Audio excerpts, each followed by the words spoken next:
call this board meeting of the Nelson County Board of Education to order on May 16, 2023 at 5:30 p.m. Would you please join Landon Cab as he leads us in the pledge.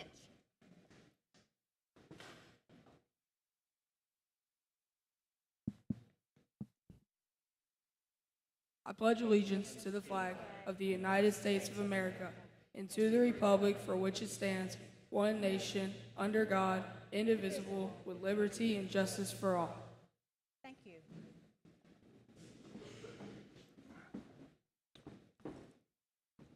Okay, the next item on the agenda would be our meeting goals and agenda. Mr. Bradley. Welcome to Bloomfield Middle School. Happy May 16th. Happy Election Day. There are a number of pieces and parts of tonight's agenda. Most importantly, we're here to learn about some of the work going on at Bloomfield Middle School. We'll be hearing from the team at Bloomfield Middle School around some of the benefits that they're striving towards in the year ahead, as well as STLP students, and celebrating some staff members across the district.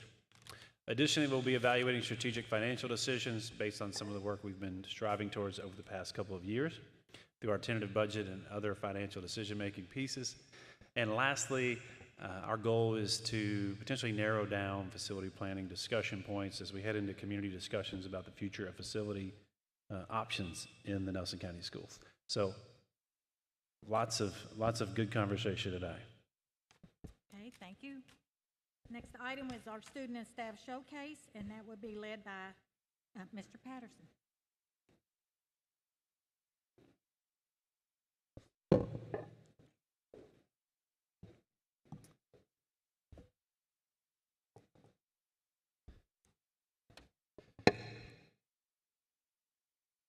As we transition here, I just want to take a moment to celebrate the work that continues at Bloomfield Middle School.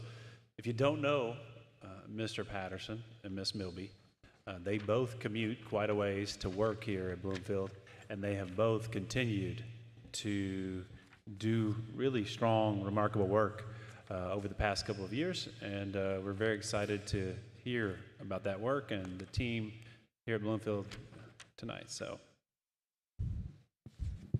Mr. Patterson. All right, thank you. As I said, I'm Nick Patterson, the principal here. Welcome, glad to see you all here this evening. If we could go to the second slide, I want to start there. One of the things that we've really been focused on over these past couple years has been the idea of an acronym around Bloomfield Middle School. And we've talked to our staff and teachers about what is our purpose, what are we doing, and came to this acronym of building, molding, and serving as really our priorities of what we're doing each and every day. And we strive to make that part of the lens we look through, that we are looking at determining, is this something that is building impactful learning experiences for our kids? Is this something that is molding the idea of just small things and the big impact they can have? And are we emphasizing and encouraging our kids to serve and have that village over self mentality? When we think about the building impactful learning experiences, we really are looking at the academic side of that as far as like what we want our kids to learn. That's to be communicators, to be critical thinkers, to really excel in their academics and what they're doing, and we have to provide that for them. And so we have that question of what percentage of our students are growing academically. So we have a data dashboard, which you can find on our website, and that's one of those questions. We're really excited to come into this next year. This is more than just math, reading, and writing. It's throughout all of our content areas, all of our enrichments, that they are growing and they are becoming better citizens and the best version of themselves, which we have many of those opportunities, but this coming year we'll be doing that through our PLC process and really being able to look at how our students are doing in content areas. We really build on the curriculum design teams that are going on right now, building curriculums for all of our content areas, and really be able to build on that throughout that PLC process. And just put some systems in place. Right now we use iReady, Think Circa, some different assessments in PSAT, but really want to internally be able to look and see, like, are we providing everything that our students need in order to be successful? We think about the molding one. Everyone knows, whether it be a big or small, just all of our actions have the ability to have a huge impact. And really talking about creating the citizens of Nelson County and the community in Nelson County. We're doing that through an idea of like just a culture of consistency and being consistent in how we are leading our students, how we are just being an example for them each and every day, whether that be through the restorative process and the the conversations that we have with them each and every day, whether it be celebrating them through the amazing choices they're making and the job well done that they're doing, or some of those harder conversations if those decisions may not have been the best conversations. But through that consistency in our culture, looking to just hopefully we can mold them and give them the ability to make those choices, knowing that no matter how big or small, the impact can be quite huge. And I'll pass it over to Ms. Milby. Just a quick transition. The Blaze, the mascot, Nick Patterson is Blaze. If you guys ever see Blaze, and he's about 6'2", that's because it's Nick Patterson. Hi, I'm Emily Milby. I'm the assistant principal here. And for serving, we think of village over self, of all the things we give for our students. We want our students to give to their community, and we are here to serve them as their leaders. So one of the things that we do is every Wednesday we do a What I Need survey or a WIN survey that the kids fill out, and Care and Connect, it's the first thing they do. And sometimes it's just, what field day activity do you want to do? And what are your summer plans? But we also give them a way where they can reach out to us if they want to meet with somebody, if they want an email check-in, or if they're just all good. Because we know that as we look at what percentage of academic growth and how our consistency is impacting their lives, we also want to know, like, do they have a sense of belonging? Do they feel that this is a place where they can be them? And do they have an adult in the building they can rely on? Which leads us to some of our data from our data dashboard. So we found out this big middle number from our most recent WIN survey is that when we asked our Blazers if they had an adult in the building they could rely on and talk to, we got 88% positive, which for middle schoolers is really good, that they feel like if they need us academically, socially, anything they're vulnerable in, they can come to an adult in the building. We also, for their academic growth, 226 of our kiddos got to participate in our celebrations. Right after spring break, we did Kona Ice and Malibu Jacks to celebrate those kids that showed growth in their math and reading academics, which was a fun way to celebrate all the hard work they put in each and every day when they're here with us. And also, we love when they get opportunities to serve as leaders in the community. And our Blazers, 6th, 7th, and 8th, have had over 300 opportunities to serve as leaders in the community. So when we look at our kids and look at all the ways they're growing and being building, molding, and served by us, this is some of the data that we look at.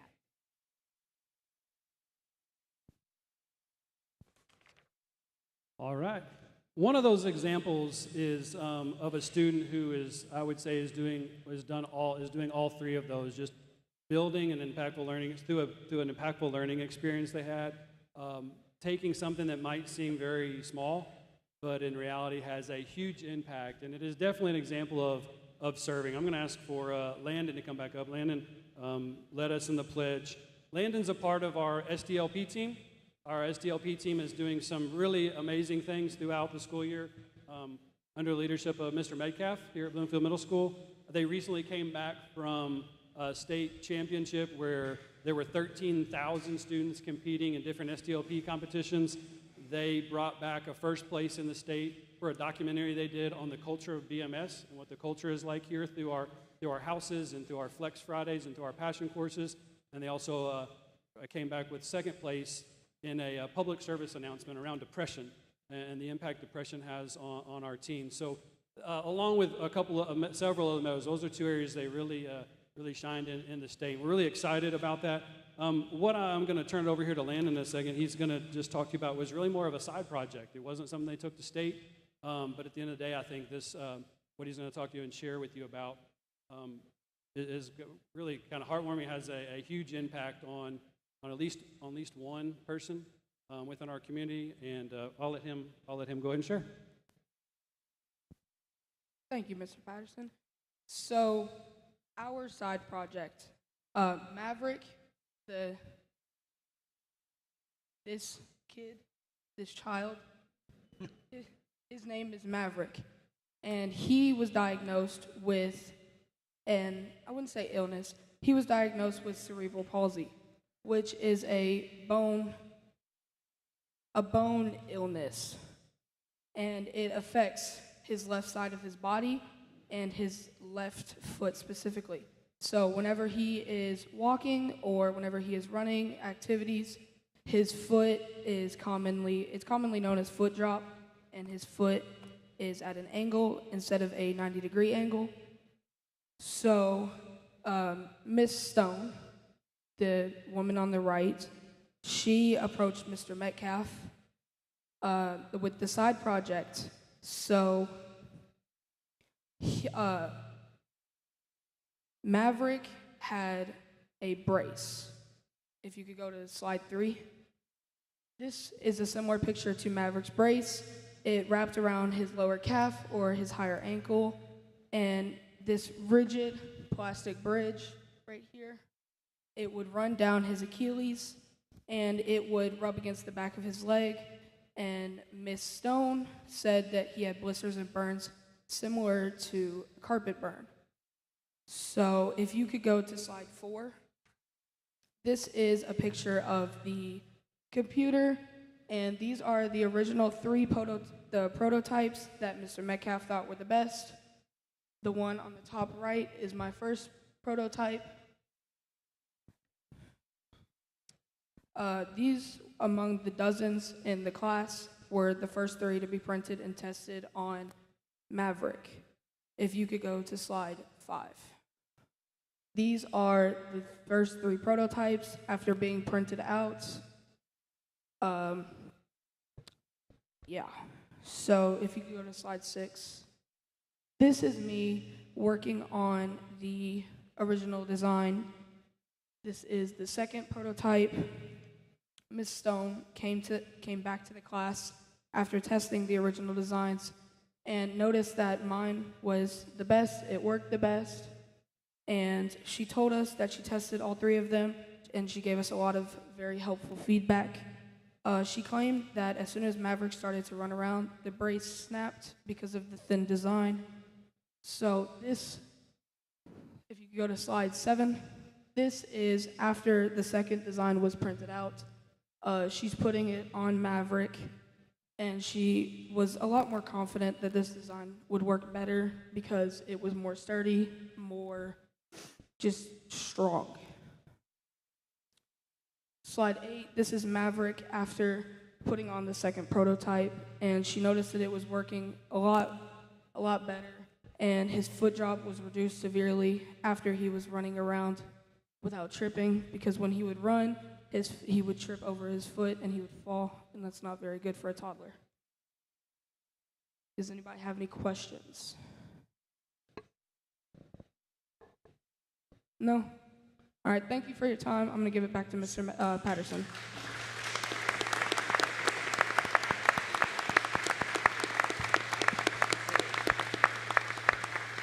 Again, I think that Lanham is an example of he's taken this simple, what might look to him just like a simple class side project, but the impact that it has in changing this 3-year-old Maverick's life. I mean, to be able to run, to play. You look at the 2 pictures of him. I think we went really quickly over slide 2. It's probably one of my favorite. Sorry, I'm making you go all the way back. 2. That one right there. Smiling, happy kid, but who wants to run around and trip and fall on a foot? So, I mean, just the small things that are done, I'd say it's probably pennies worth of filament that was used to create a strap that helps to hold that up and prevent the bruising, the scraping, and things like that. So, again, Landon's just a very humble about it, but just the reality is the impact that this has is enormous, and we are very grateful in what he's done. So thank you, Landon. We've got a little gift of appreciation for you.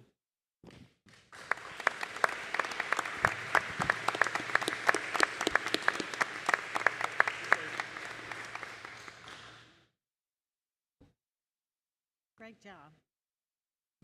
Thank you. Our next item is the State Agriculture Teacher of the Year, and that would be Superintendent Bradley. So it is just a coincidence that tonight we just so happen to be in Bloomfield, and the State Agriculture Teacher of the Year just so happens to be from Bloomfield and lives in Bloomfield and serves on the Bloomfield City Council. And I do believe, at least from my 12 years in the district, that this is the first time we've had a State Agriculture Teacher of the Year. But essentially, the the Kentucky Agriculture Teacher of the Year by the National Association of Agriculture Educators. If you guys don't know ag teachers real well, know that there are a lot of great ag teachers across the state of Kentucky. It's a highly competitive field of teachers because there are so many ag programs across Kentucky that have grown those educators. And John Hammond is a product of the Nelson County Schools Agriculture Program. So we're here tonight to celebrate that award, allow John to talk a little bit about his next step on the journey in the national award opportunities that he may pursue, and to celebrate John. So here's to John Hammond.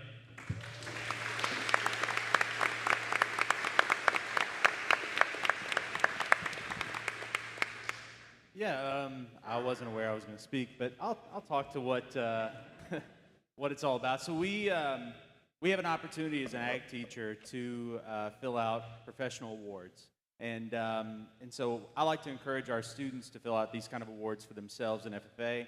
And so for me, if I'm going to lead by example, I want to be able to do the same thing. So really, this is an award application that we had to go through a pretty long process as far as filling out that application, getting letters of reference, and things like that. Next steps after being selected as a state winner is I go on to compete at the regional level against the 6 states that are in our region. If I get selected as a winner within our region, I'm named a national finalist, and then I become a national Ag Teacher of the Year. So that's what that looks like.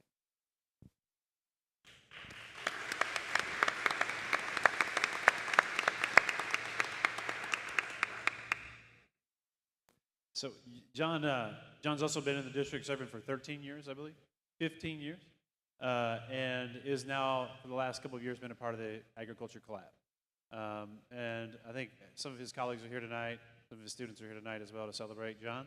And I think John is a good example of someone who is a professional that is seeking to really think bigger about the future of education. And he's done that in so many ways, and we're indebted to the work you do and want to make sure that you have many opportunities to continue to serve the Nelson County schools and the state of Kentucky. So thank you, John.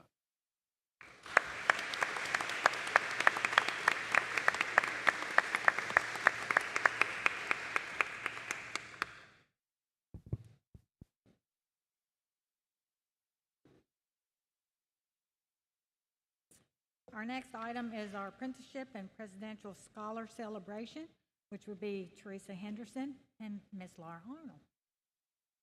Hello and good evening. I am here tonight to celebrate our first Nelson County Child Care, it's a long list, Child Care Development Specialist Apprentice, and that is Miss Sydney Ryder. Come on up, Sydney.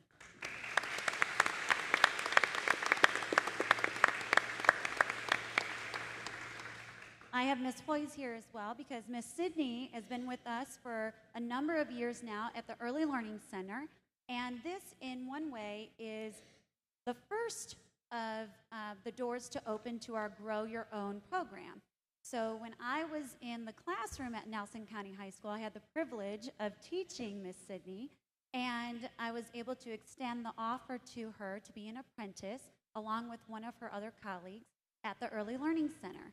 And so she graciously accepted that and has been with us ever since. And so it's exciting to be able to see where her journey has begun and where it is headed.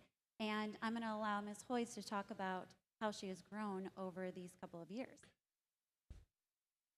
So I just want to celebrate Sydney as she has committed years of dedication to our youngest learners across Nelson County schools. Sydney has been partnered with several teachers in our building, and she also demonstrates a lot of flexibility, which is what preschool teachers require. There are days when she's not sure what her day is going to look like because she's going and supporting where our students need it the most. So, Sydney, we thank you so much for your commitment to Nelson County schools and our preschool students at the Early Learning Center, and we're so excited as you continue to chart your journey.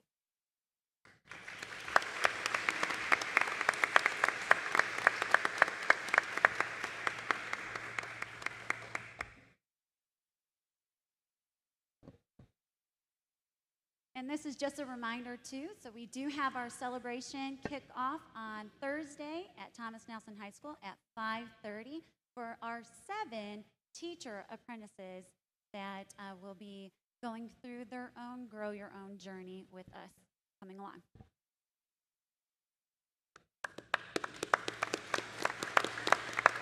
Good evening. So it has definitely been an exciting week in the career and technical education world. So I'm so excited to see Sydney recognized because she was in an early child care pathway as part of the CTE opportunities. Also Saturday, I know Mr. Jackie attended our celebration at the airport around the Bluegrass Aerospace Experience. And on Monday, I know I saw Miss Deaton and I saw Mr. Jackie at the kickoff of Level Up Week at the Up Center where we were celebrating our automotive students. And I just want to challenge you all as a board, when you start talking about the future of facilities and opportunities, that CTE is a part of that conversation because we have great students who are wanting to live, work, and grow in Nelson County. And the reality is the current space at the Up Center, even with our renovation, may not be able to fulfill all the opportunities and experiences we should be providing. And tonight, the celebration of these students is just a few examples of the many students we have in our district being recognized locally, statewide, and even national. So I'm going to ask Cecilia Rogers and Claire West to come forward. Last week, we received notice that Cecilia Rogers was named as a United States Presidential Scholar. She is one of 161 students in the nation to receive this recognition and one of 20 career and technical education students to receive this. So I have asked Claire to be here tonight to celebrate Cecilia because through Cecilia's process of sharing about her experiences in career and technical education, specifically agriculture, she had the opportunity to recognize a teacher that had an impact on her in her journey. And she chose Claire West. So when it came time to talk about Cecilia, no better person to do that than Miss West. Hello, again, my pleasure to be here and to talk about Cecilia and the work that she has done in my classroom over the last 2 years specifically. So I have seen Cecilia since she came to Nelson County as a sophomore, and as we began building the Ag Collab, we were looking for a strong student leader to serve as a role model and provide student voice. And early on, it was clear that Cecilia was our choice, and through the 2 years in the Collab, working with our students, she has grown tremendously. And I think this award as a national United States Presidential Scholar in CTE just solidifies the work that she has done, that it matters, that it's valuable, and that the leadership she brings to our FFA program, to the Ag Collab, is worth it. Specifically, I'm going to tell one specific story so you can see the type of selfless leader that she is. We have a capstone project called the Agri-Science Fair. And last year, Cecilia chose not to compete in the Agri-Science Fair because she wanted to help our students compete. She spent countless hours reading papers, practicing, going over interviews, fixing boards right alongside me and Mr. Hammond, who was just recognized, and to watch her at our state convention as we had 3 state winners, and again at national convention when we had a 10th in the nation, know that the work she did for those students brought them that type of recognition was something as a teacher that I will always treasure. And this year I am excited that she was a little selfish and she's competing herself. So we'll see how that goes in June. But again, I hope that you all understand what she has brought to our program and to Nelson County as a whole. So congrats, we're proud of you.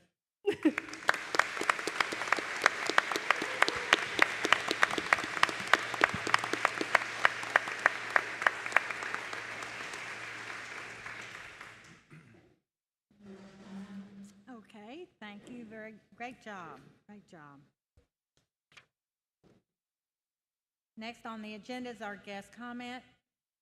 Thank you for attending our Nelson County School Board meeting. Any person wishing to address the board may do so with the following rules. Individuals representing themselves are limited to 3 minutes. Individuals representing a group are limited to 5 minutes. Please step forward, state your name and address. And if you represent a group, state the name of the group you are representing. On our list, first is TJ Metcalf. Real quick, are these still 30 minutes? Yes, ma'am. So I'm not sure if everyone knows this. Most of the people that signed up on this list signed up directly after the last meeting. So since we are apparently holding true to this 30-minute time frame, if you know you're going to be speaking at a board meeting, you have to fill out a Google form online. You need to do that right away, apparently. And I'm all for people speaking at these meetings. I don't care when you sign up, if it's at the door, but apparently we don't have time to do that anymore because the time is getting eat up within a few days after the last meeting. So again, I want to remind everyone, if you're going to sign up for meetings, you need to do it right away. Thank you. Our first speaker is TJ Metcalf, and he is speaking for himself.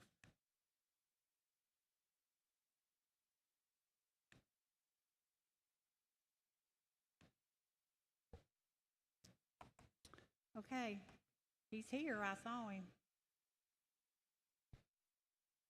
Okay, we'll move to the next. For right now, Trista Wheatley, Foster Heights staff. You have 5 minutes.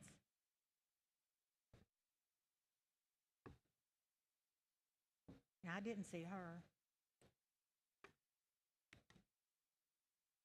Okay, next on the list, Jessica Ho, NC Forward.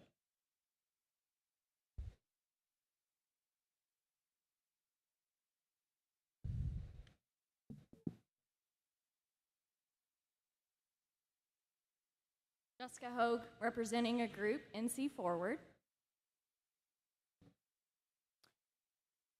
For 2 years now, we have watched everything unfold. We have listened to arguments go from 6th graders and 12th graders can't be within 10 feet of each other, to the economic impact on a community if they lose one of their 2 schools, to test scores. We have opened our papers every Sunday to see new attacks on district leadership about a standardized test score. We have watched guest comments, for the first time in history, get limited to 30 minutes by our board chair, Miss Berry. We have watched people with clear conflict of interest take a seat on the Board of Education, which, funny enough, is when the guest comment list grew substantially. That speaks volumes. We have watched a group form whose sole purpose is to take our schools 30 years back, to negatively attack the leadership of our school district, to focus on standardized testing as the sole measurement of success, and to get rid of our superintendent because they just simply don't like him. We have allowed this to go on for far too long. Therefore, we are introducing our group called NC Forward. Our mission statement is simple. Every student in Nelson County deserves a high-quality education that prepares them for a bright future. We are committed to promoting equity, access, opportunity, and accountability. We will do this through community outreach, parent, teacher, student involvement, and advocacy for a next-generation learning experience in preparation for college and career readiness. You're probably thinking, do we really need another group? But I can assure you, our organization is different from others. You won't see us putting ads in the Kentucky Standard that negatively attacks district leadership. You won't see us berate our educators about a standardized test score stating someone needs to be held accountable. You won't see us misinterpreting data and spreading lies to build a false narrative. You won't see us using a standardized test score to determine if our schools and students are successful. Instead, you will see us continuously celebrating the amazing work going on in our schools. You will see us working with our community to bring even more opportunities to our students. You will see us ensuring that our students, teachers, and other school staff know that we appreciate them and that they are more than a test score. You will see us working to find ways to support the next generation learning. You will see us advocate for every single student, regardless of zip code, to have the same opportunities as everyone else in this district. Lastly, you will see us showing that we care about our schools, the students, and staff, not just saying that we do. Political agendas, proven conflict of interest, and personal vendettas do not belong anywhere near the decision-making process that impacts so many students. If you agree and are interested in helping our group make a difference in our school district and community, see one of us after the meeting. No obligations, just people who care with ideas to help our cause. This group will continue long after the current issues are settled. We are taking action to truly move Nelson County forward for the next generation. Thank you. Yes, thank you.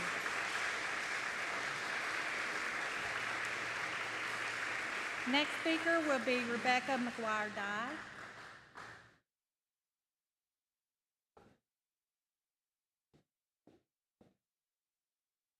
You can start it. I'm speaking on behalf of myself, and this looks really, really bad that I'm going right after you, Jessica.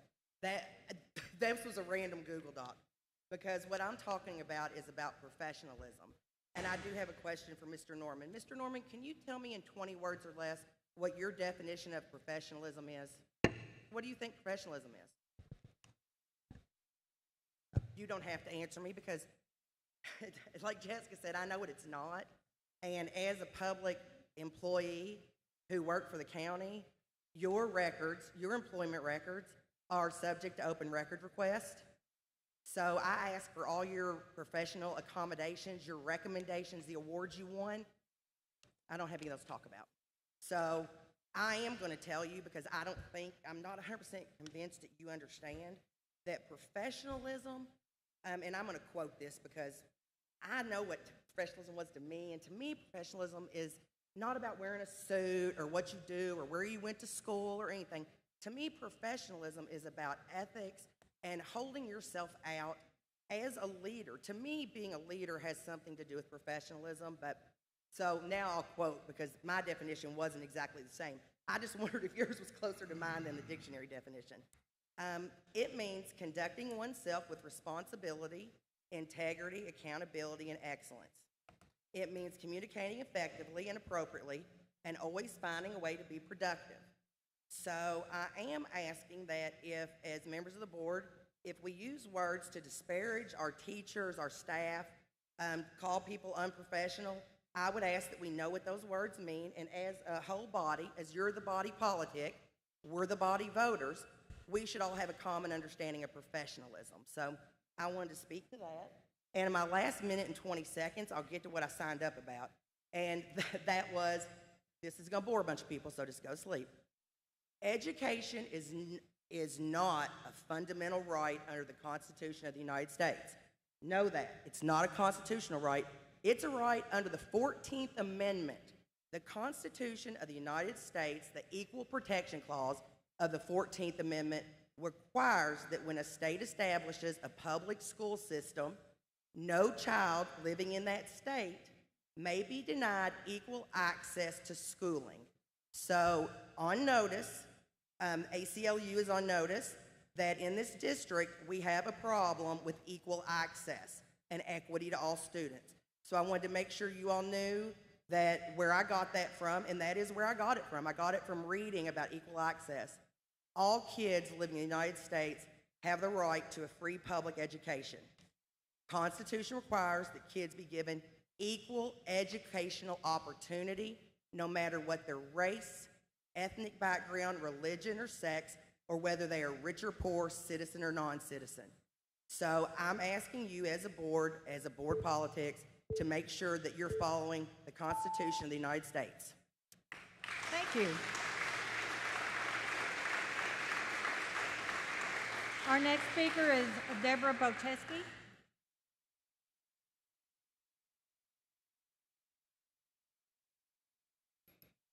Okay. Next speaker, Nicole Milburn.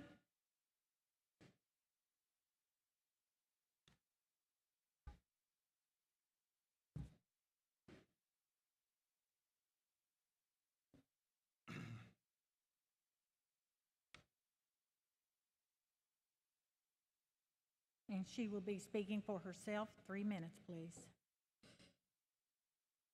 Wait a minute. You all have heard, I'm Nicole Milburn. It's been quite some time since I've spoke. Okay, speak into the microphone, please. I've kind of sat back and kind of let things unfold, kind of see how things were going to go. And I can't even begin to express how upset it makes me that we have so many that are attacking one another. This is no longer about the kids. Everybody sitting in this room, it's about who's going to win. Who can get... I'm from New Haven. I was born and raised there. And it infuriates me that New Haven has been pushed off to the side for so many years. Yes, I got married and I moved to Bloomfield, or actually Chaplin, so I'm very partial to Bloomfield as well. And I believe every student in Nelson County, whether it be Boston, New Haven, OKH, Bloomfield, every child should have the same opportunity. But with that being said, I don't see how any of this has all come about the way it has. You all want to talk about standard testing scores. They're not important. Our kids' testing it's not that big of a deal. How are our kids going to go on if they don't make good scores? Every school, every college is going to look at those testing scores. This is how our kids are going to get grants and scholarships. They're not going to get it just because, oh, here you go, sweetheart. That's just how it's going to be. And then the ones that want to come up here and belittle and talk about our teachers, our board members, our parents. Let's speak about our parents for a second. I'm a parent.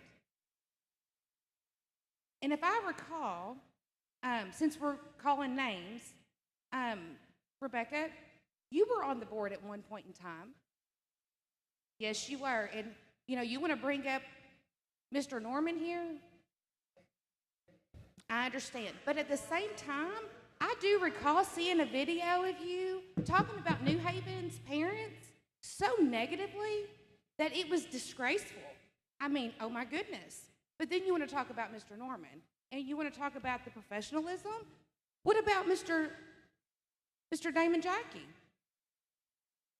I mean, if we're going to talk about, that's what I'm talking about. Nobody wants to hear bashing one another. We should all be coming together as one.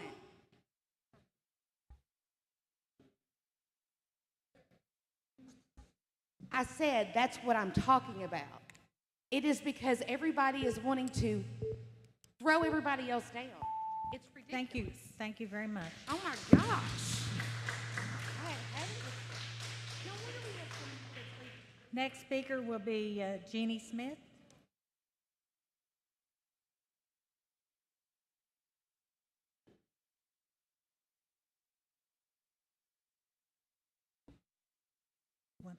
One moment.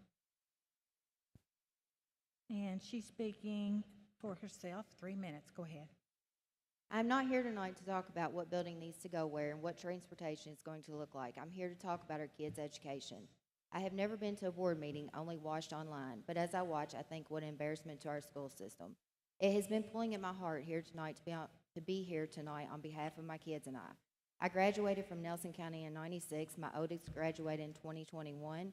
My second child graduates this year. My third child will be at Nelson County High School next year. And my youngest, I started at St. Gregory this year in kindergarten to get her the right education she needs. In 1996, when I graduated from here to this year, not one thing has changed in our education.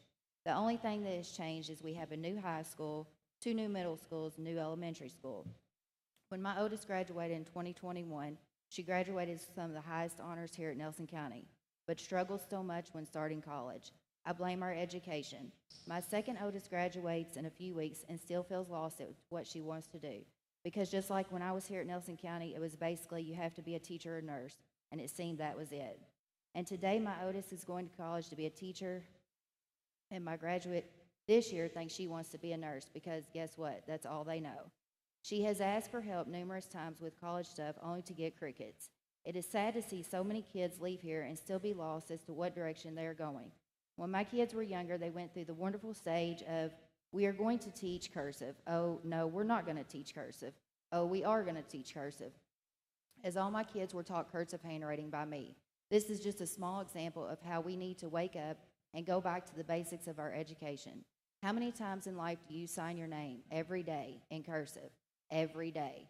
Another example of lack of basic education. How many times have you been to McDonald's and the cashier cannot give you your change back because they cannot add or subtract? Because now in our school system, we have to use a whole piece of paper to problem solve how we add 2 + 2. Please wake up. This is our kids' basic education. It is not our kids' fault, nor is it our teachers. It is Wes Bradley and the direction he has our kids going. Our scores show it too. Why are we talking buildings when we need to be talking nothing but how to better these kids' education? You say these buildings are going to better their education, but as I said before, how many new schools do we have now, and it hasn't changed anything in over 25 years? It has only gotten a lot worse. The only thing it's going to do is line Wes Bradley's pockets and raise our taxes. And if anyone here thinks our taxes are not going to go through the roof, you're wrong. Have you ever met a politician that tells you what you want to hear and you get hooked, then it's completely different when they are elected? Well, open your eyes. I think he may be right in front of us. And last but not least, Damon, Jackie, when is the last time you visited our schools here? Maybe the last time Thank you.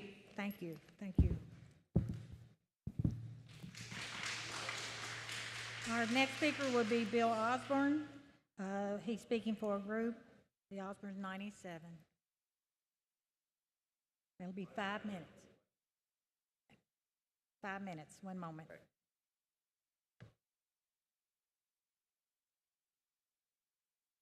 Okay. My name is Bill Osborne. I grew up in this county. I served on the board from 1999 to 2006. And I'm here tonight to start off by addressing this board and tell them or ask them to start working as a team. You're not going to accomplish one thing, cutting each other down, calling each other out, protesting their businesses, going out to the courthouse and having whatever it was, I don't know. But anyway, and if you do that, and we did that as a board, we didn't get along all the time. We had our differences, but we did not air them in public. We took it to the side and we discussed it. We came to a decision and we moved this district forward. And just to give you an idea, in the 8 short years that I was on the board, the things that were either started and completed or started, Old Kentucky Home, Bloomfield Middle, Boston, and by the way, the Boston representative would not go to bat for Boston. I had to go down there and do it. The academy, and we're probably going to lose the academy. I hope we don't. The central office, geothermal heating and air conditioning in just about every school in this county. And when I proposed that in '99, or after I got elected, people said it's too expensive. I said, it is. But it's going to pay big dividends in the long run. And about a year ago, I think this board got some kind of award for being one of the most energy efficient school systems in the state of Kentucky. That's huge. That's huge. So I just ask, please, if you have something that you want to discuss with each other, pull it to the side. And I'm asking that of the community too. This bashing people in public has got to stop. Our kids are watching online, and what do? We lead by example. They see us doing this, so they think it's the right thing to do when they get older, and trust me, it's going to get worse as we go.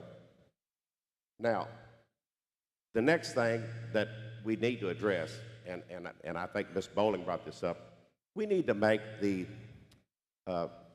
signing up to speak a little more user-friendly. It took me 4 days to finally get somebody at the board to tell me, well, how do you want it done? I tried the phone call. They ruled that out, although last month the phone call worked. The second thing they told me was, well, you got to go online and email the district office. Well, they said that wouldn't work. Then I had to go on the website, but I finally got on. But the whole idea around guest comments should be to bring the public who cannot participate in the day-to-day operations of this board, to give the public an opportunity to come here and speak about things like academics. But we're using the 30 minutes that we have set aside for this board meeting every month to bash Miss Berry, Miss Deaton, and, well, everybody on the board. We have no respect for one another, and that has to stop. You're not going to accomplish one thing if you don't get your differences resolved and move this district forward. And I'm going to address one thing with Mr. Bradley. I wasn't able to attend these meetings because of a tragedy that hit my family in February of 2022. I won't go into that. But I watched online. And to allow principals and central office employees to stand up here and call board members out, these guys work for nothing. There is no pay to this job. You know, to have someone to stand up here that makes $80,000 or $100,000 a year point fingers at a board member is wrong. These people do it for one reason: it's in their heart. Trust me, I know. I have I've spent my whole life volunteering for this county. As a board member, as a booster club member, I drove a school bus when I retired because I wanted to have something to do.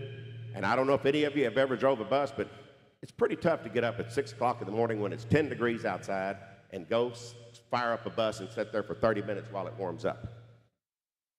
You know, my whole life has been nothing but Nelson County schools, but I'm disappointed, and I know I've only got 25 seconds left, but it looks like New Haven's going to happen.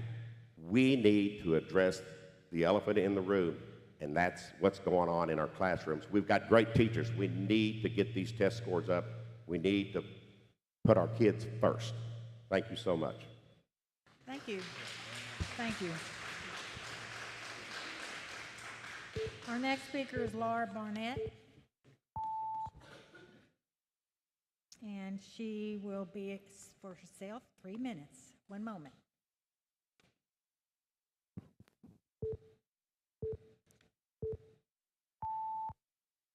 My name is Laura Barnett. I'm a parent. I have been a substitute teacher.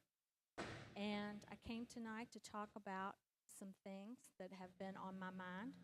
But also, everything that I'm about to talk about is verified in a paper called Consolidation of Schools and Districts and what the research says and what it means. This paper was produced by the National Education and Policy Center. So first of all, when we are talking about consolidated schools, we're told that it's going to improve efficiency and student opportunity, but let's look at some of the facts. Some of the disadvantages are, for students, they actually get less attention in larger schools. They often have longer bus rides, which makes a longer day for the kids. They have less opportunity to participate in extracurricular activities.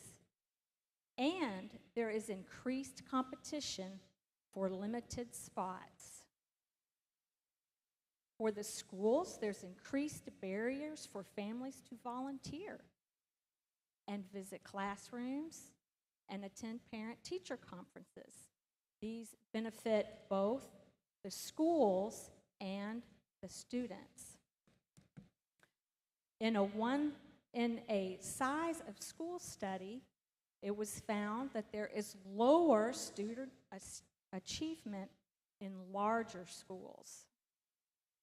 For the community, even though we're not really supposed to be talking about community, it erodes social and economic base of the community, which in turn affects students and their families. There's a myth about offering a variety of courses. They say that it equals expanding opportunities for students, but this is not being shown in the evidence. In addition, these projects are always underestimated in cost. I mean, heck, I don't know what I'm going to spend at the grocery the next time I go. So, to conclude, I would like to say that I believe that we can help every community's school with its individual needs by using logic and reason. So let's come together to improve the education of our children, because our children are underperforming, but they are very capable. Thank you. Thank you very much. Next speaker, Don Thrasher.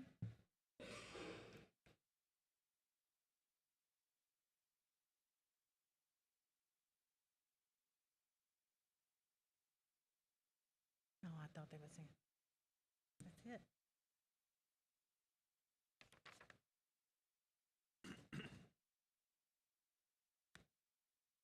Next item on our agenda is our executive session. I need a motion to, per KRS 61.810C, discussion of proposed or pending litigation against the board or Excuse me? I don't have anybody else on here. This was given to me. I didn't make it. I'm just going by what the sheet says. Were people called? I don't know. I don't have anything but this. No, like, did people call and get told that the list was full? I don't know. I didn't take the call. I didn't. Where's Kristen? No. Kristen? No one called. No one else called? This was it? Okay, then no one called. Okay. Okay, I need a motion to adjourn for executive session, please. Hold on, Ms. Berry. It's to enter executive session, but you've only mentioned one of the KRSs. That's all I have here. No, I'm sorry. KRS 61.810C and 61.810-1F. Now, I need a motion to adjourn for the session. I'll make a motion. Thank you, Ms. Bowling. Do I hear a second? Second. Okay, thank you. Ms. Deaton? All in favor? Aye. Aye. All opposed? Motion carried.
motion for this, don't we? Yeah, it's on. right Just there. wanted to make sure.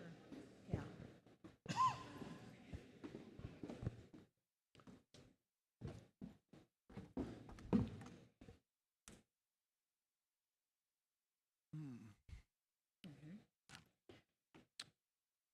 Okay, I need a motion to reconvene regular session of the Nelson County Board of Education. Motion. Okay, I have a motion by Mr. Jackie. Do I hear a second? I'll second. Thank you, Mr. Norman. All in favor? Aye. All opposed? In regards to our session, no action was taken, but us five have reaffirmed our position as one unified group. So, okay, our next issue, well, it's not an issue, our next on our agenda is a monthly consent agenda, which involves the monthly financial report, leaves of absence, minutes from previous meeting, fundraiser request. Ben Monette is a KDE memorandum of agreement.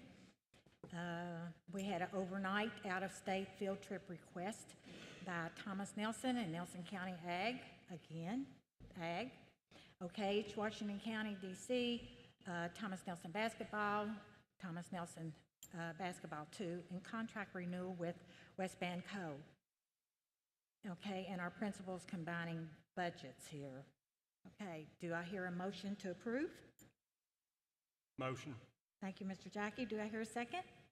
I'll second. Thank you, Mr. Norman. All in favor? Aye. All opposed? Motion carried. Thank you.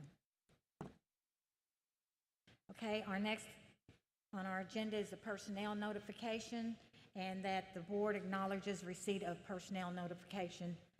There is no action required. Okay, our next is Miss Lee, and she's going to give us our grant application and acceptances. Great. If someone could click on the application decision paper, please.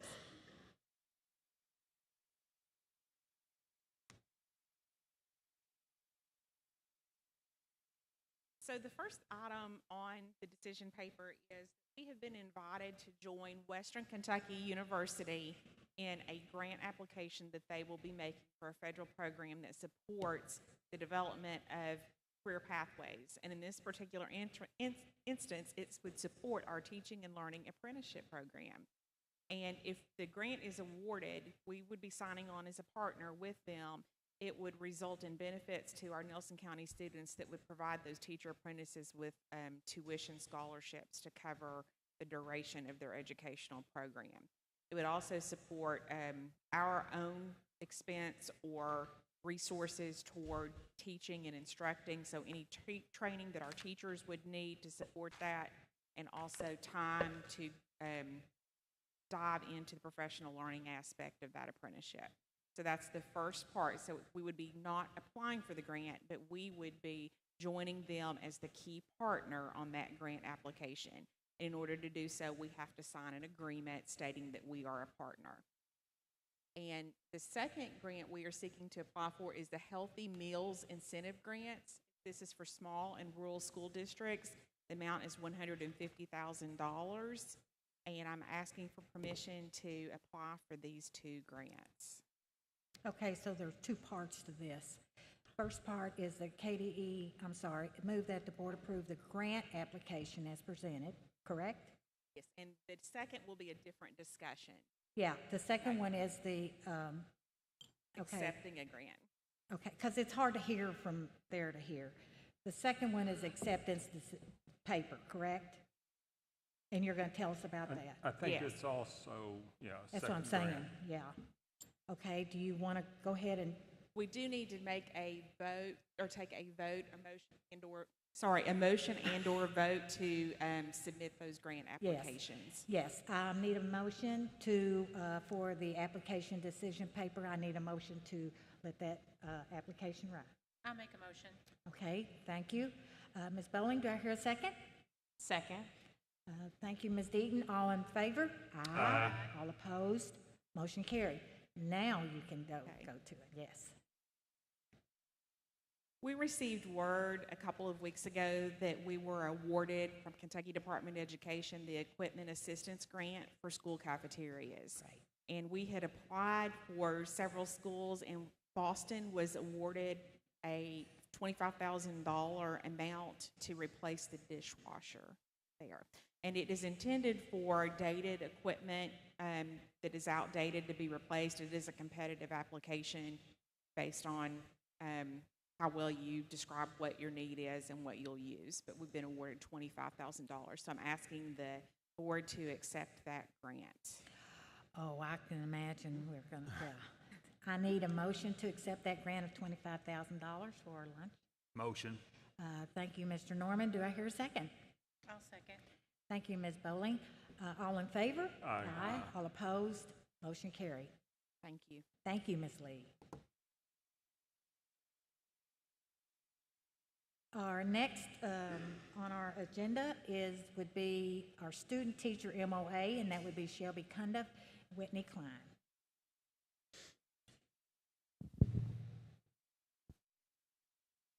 Well, we come to you tonight just ask the board to approve the MOAs for student teacher placement for the 23-24 school year. We had some of these at the last meeting, and we just have some updated information. The University of Louisville MOA is now a 5-year MOA instead of a 1-year MOA. And then this will also allow us to pair with Georgetown as well to have student teachers in our buildings for the 23-24 school year. So tonight we are just asking that you approve these two MOAs to allow student teachers in our buildings. Okay. I need a motion to approve the MOAs with related to Georgetown and Decision, University of Louisville. Well, it's two different ones. I'm sorry. Yeah, quick question on it. Yeah. So the University of Louisville one, you said is a 5-year versus a 1-year? Correct. And is that unique or? It wasn't any different than the previous MOA. They just came back and asked if we would get the 5-year MOA approved. So at same terms, they're just Correct. asking for a longer commitment that we partner with them for student teachers? Correct, Okay. yes. Okay. So do I hear a motion to accept the MOAs from Georgetown and University of Louisville? I'll make a motion. Okay. It makes. Okay. Mr. Norman, yes, thank you. Do I hear a second? Second. Okay. Thank you, Mr. Jackie. All in favor? Aye. Aye. All opposed? Motion carried. Next is the same. Will be with the option 9. So as you know, here in Nelson County, we have many options for teachers to gain their certification or go through a rank change, and we want to continue to be flexible in that. This option 9 was approved in 2022, and this would allow our classified staff the opportunity to be able to gain a teacher certification and a bachelor's degree here in Nelson County Schools. So I'm going to turn this over to Whitney Klein, who definitely has more information about this. So option 9 would allow our classified staff to gain their bachelor's degree and teacher certification in a 3-year period while working with Nelson County Schools in a classified position. So they would not be the teacher of record, but they would have a mentor and a coach through those 3 years. They would do classes online and in person with the university while getting mentorship from an experienced teacher with Nelson County Schools. Tonight we are asking for approval for a partnership with the University of Cumberland, the University of Louisville, and Eastern Kentucky University. The reason that we picked these schools is because we have had classified staff members currently reach out to us with interest in these 3 schools, as well as community members looking to be employed by Nelson County Schools through this option. So I'm really excited to have Chance with us here tonight. Chance is an instructional assistant with OKH who has an interest in becoming a certified teacher. So he's going to talk a little bit about his journey and his interest in option 9. This, just for the record, is the same guy in the video that's bowling. It's Bowen. There's a basketball court here tonight. You want to wait till after? It's Bowen. You'll hear this. Here we go. Good evening. My name is Chance Bowen, and I am an MSD instructional assistant at Old Kentucky Home Middle School, working under Amber Purdy. I can confidently say that for the past 7 months, I have loved this job and the students. This is truly the first job where I can wake up not frustrated, but excited to see my students' faces light up when they see me, or to hear the wild stories and jokes they want to tell me. To put it lightly, there is never a boring day in that classroom. Before I applied for my current job with Amber reached out and informed me about a new alternative route that was passed in July 2022, the option 9. After researching, I automatically knew this was the correct path for me to achieve my career goal quicker. Like many high school graduates, I had no idea what I wanted to do for a career. Being a teacher was always in the back of my mind, but was hesitant due to the years of college required. So I took the trade school route. I applied for lineman school. I was apprenticed to become an aviation mechanic, and I even hung gutters and vinyl siding. But they all ended in the same result of me not being fulfilled, even if they promised for shorter schooling and higher pay. I finally decided to double down pursuing a career in education. There was only one problem. In college, I was going to be a year and a half behind my high school graduating class. I felt discouraged and wondered if going back to school was worth it. After researching that option 9 would allow me to receive my bachelor's and teaching certificate within 3 years while working in the school system, I was all in. I want to thank Amber and the Nelson County Board for pursuing this alternative route, not only for me, but for others who seek a career in education. I'm excited to see what the future holds. Thank you. Thanks, Chance. So tonight we come before you just to ask that you approve the MOA/option 9 proposals for this school district. And like we've already said, this would just be another route that our staff would have an opportunity to go down if they're in that classified role. Do you guys have any questions? So it sounds somewhat similar, not exactly the same as our teacher apprenticeship program that we'll be celebrating Thursday night, in that it's an alternative method to try and help grow our own in the teaching profession. I mean, I think with the rhetoric nationwide about public educators, and we all know that there's been a loss of staff, not only across state but across the nation, certified and classified. This gives us a leg up, is what I hear. Again, not the same, but somewhat similar to the teacher apprenticeship program. Yes, that is correct. And then if this is approved tonight by this school board, it goes in front of EPSB at their June meeting to be approved as well. So it's a two-part approval per each proposal in each university. Okay, thank you. I need a motion to approve the MOA option 9 proposals as presented. Motion. Thank you, Mr. Jackie. Do I hear a second? I'll second. Okay, I heard Ms. Bowling. Thank you, Ms. Bowling. All in favor? Aye. All opposed? Motion carried. Thank you. Thank you. Mr. Bowen, thank you. Okay, next on the agenda is our tentative budget, and that would be Ms. Jessica Rogers. Did we miss this House Bill 9? Yeah, that's what Not on there. Council for Better Education, House Bill 9. Oh, I'm sorry. I skipped one. I already marked it off. I'm sorry. Council for Better Education, House Bill 9. Superintendent Bradley. There are times in the work of school boards where school districts across the state of Kentucky are asked to contribute to a larger conversation. Most recently, the Kentucky Council for Better Education has sought out over the past 6 months school districts to pledge $1 per student for legal representation to counter House Bill 9. House Bill 9 was a charter school bill that was ruled unconstitutional, but that charter school bill continues to come up. Ultimately, this ask on behalf of the Kentucky Council for Better Education is about school funding. And we're about to talk about our tentative budget here in just a few minutes. As you'll see, there's a significant amount of funding that has moved from the state to local over the last 30 years. But even more so, recently we've talked quite a bit about schools and school choice and where schools are located. The current movement in House Bill 9 is viewed on behalf of the Kentucky Council for Better Education and many educators across the state of Kentucky as another gateway to reduce funding for public schools. So essentially the ask is to allow the superintendent to take steps to support the Council for Better Education in a legal challenge to continue to establish the unconstitutionality of House Bill 9 and the payment of any appropriate dues. In our case, that's $1 per student. Is the Council for Better Education the same group that was behind the lawsuit in the late 80s? Indeed. Okay. So it's the same group that helped determine and win legal approval or legal recognition that the way schools were being funded was unconstitutional in the 80s, which led to the Education Reform Act and a lot of the changes that now we take advantage of. That's right. Okay, that being said, the recommended motion is to hereby resolve that the Nelson County Board of Education authorizes Superintendent Wes Bradley to take all necessary steps to support the Council for Better Education, Inc.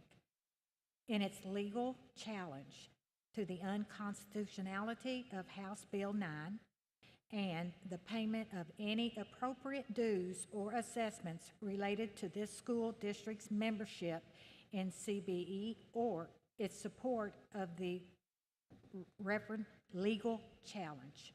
Okay, do I have a motion? Motion. Mr. Jackie made the motion. Do I hear a second? I'll second. Thank you, Ms. Bowling. I have a motion and a second.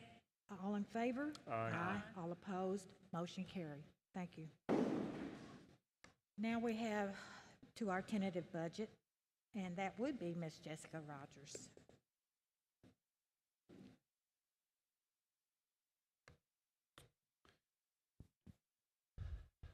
I'm just going to do a broad conversation to start out, and then Jessica will get into more of the details around the tentative budget. At this point in time, we're still 4 months away from the working budget, which allows more actionable financing to occur. We still don't have all the information that we need to determine the ins and outs of the budget, but we're further along in that conversation. Most recently, we talked quite a bit about salaries, and it says teachers on there, but it's really everybody. This is a representation of where we are over the last 4 years with thinking about the salaries of classroom teachers. This year, the board approved in April an average 1.5% raise for all staff members. That varied based on the years of experience. And the ultimate goal was that by 2024, we had 10% average raise. In order to do that, we would be at 1.5% next year. We've also added leadership pathways. I say that because that's $3.5 million of a commitment we've made over that time period.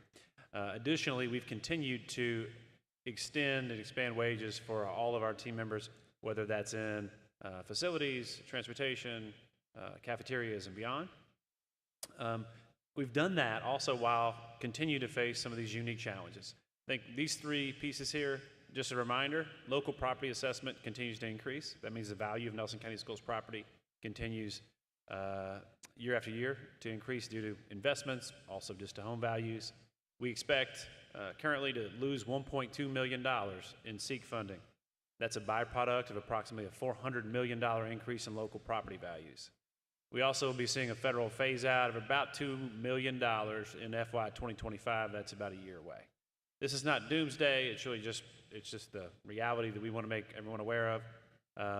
Again, as property values in Nelson County increase, new investments, think about the bourbon boom, the housing market that continues to climb, that 30-cent local effort leads to minus $1.2 million. If you wanted to take out your calculator, if you take 400 million and you times about 0.003, that will get $1.2 million.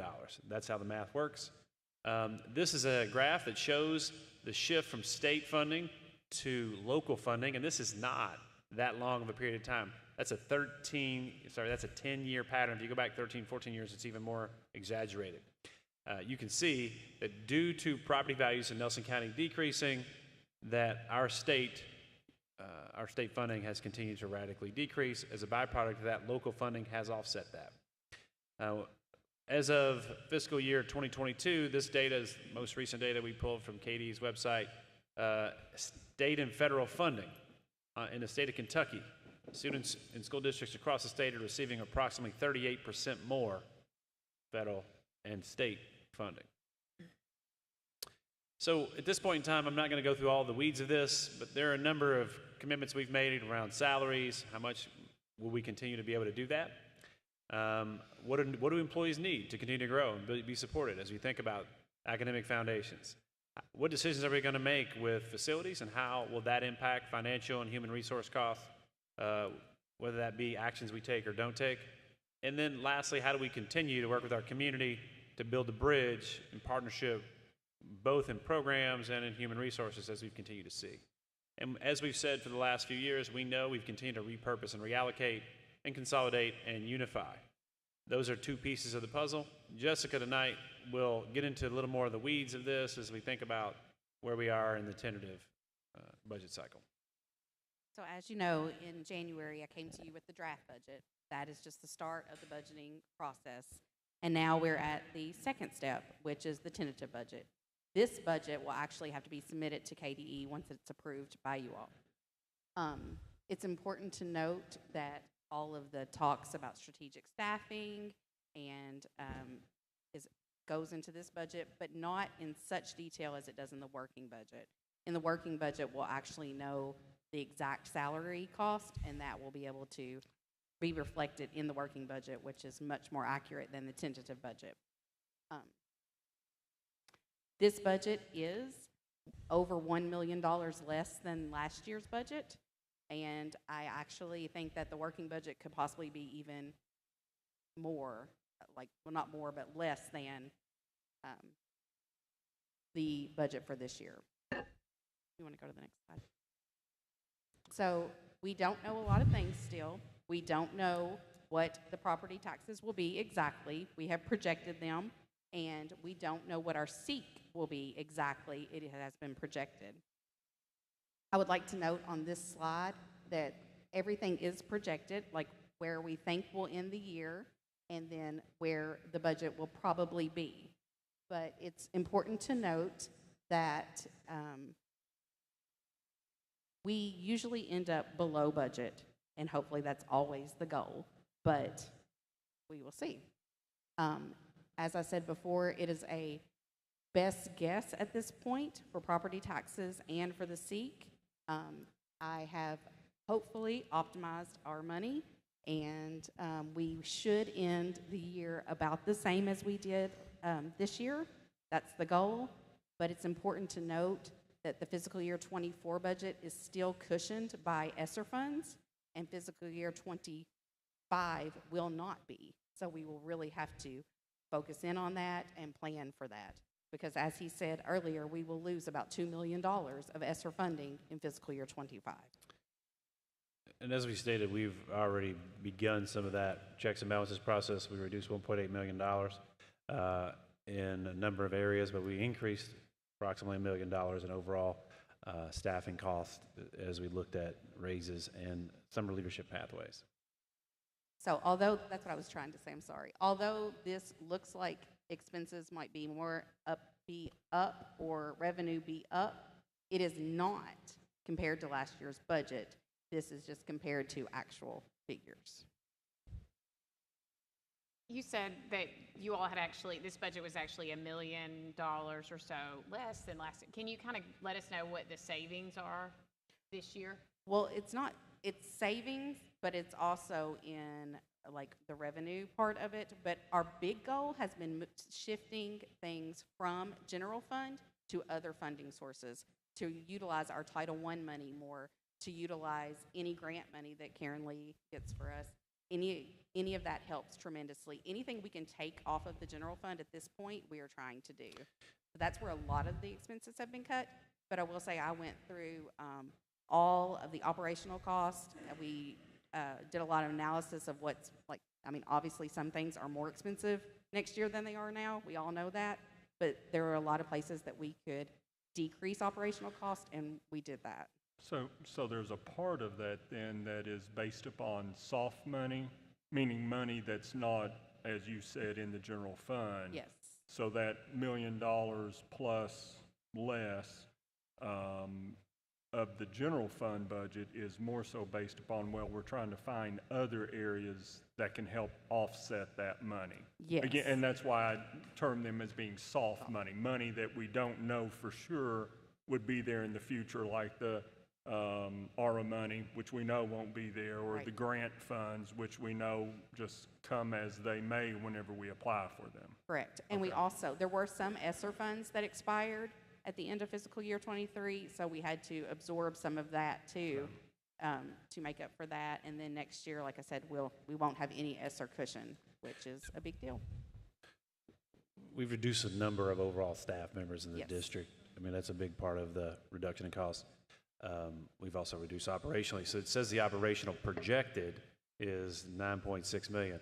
That is well below budgeted because we've continued to constrain certain pieces and parts of that. As we know, we're trying to increase salaries, so we've continued just some. Well, and looking to that second row there, right column, while that number is larger than the number to its left, that's based upon something we'll have a little bit later on the agenda, which is that moving of some funds from the construction fund into the general fund. Is that correct? Yes, that helps. Okay. And one and other. And I will say, Go ahead. And it is projected, and it is optimistic that we will be able to, optimize all of our income. So. Okay. One other question, if you go back 2 slides. So I was looking down at the very last, the bottom row, and it's got that date of March 2023. Would that be 2024? Yeah, it's a wrong date. Okay. Well, and I thought it was, and look. No, it's down here. Yes. Yeah, at the very bottom. Yes, it is wrong. I know it's kind of asking you to look into a crystal ball, and I think it's important to look at that. What that statement is about, which is, final seek funding there, those funds that come from the state, the piece that keeps getting smaller and smaller. We're not hearing anything yet that next year the seek funding per student could be less.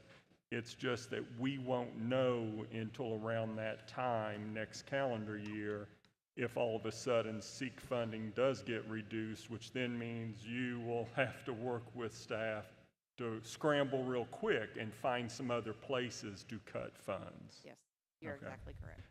And which it is just such an odd workflow in that the expectation is school districts must have their budget identified and approved, the working one in September.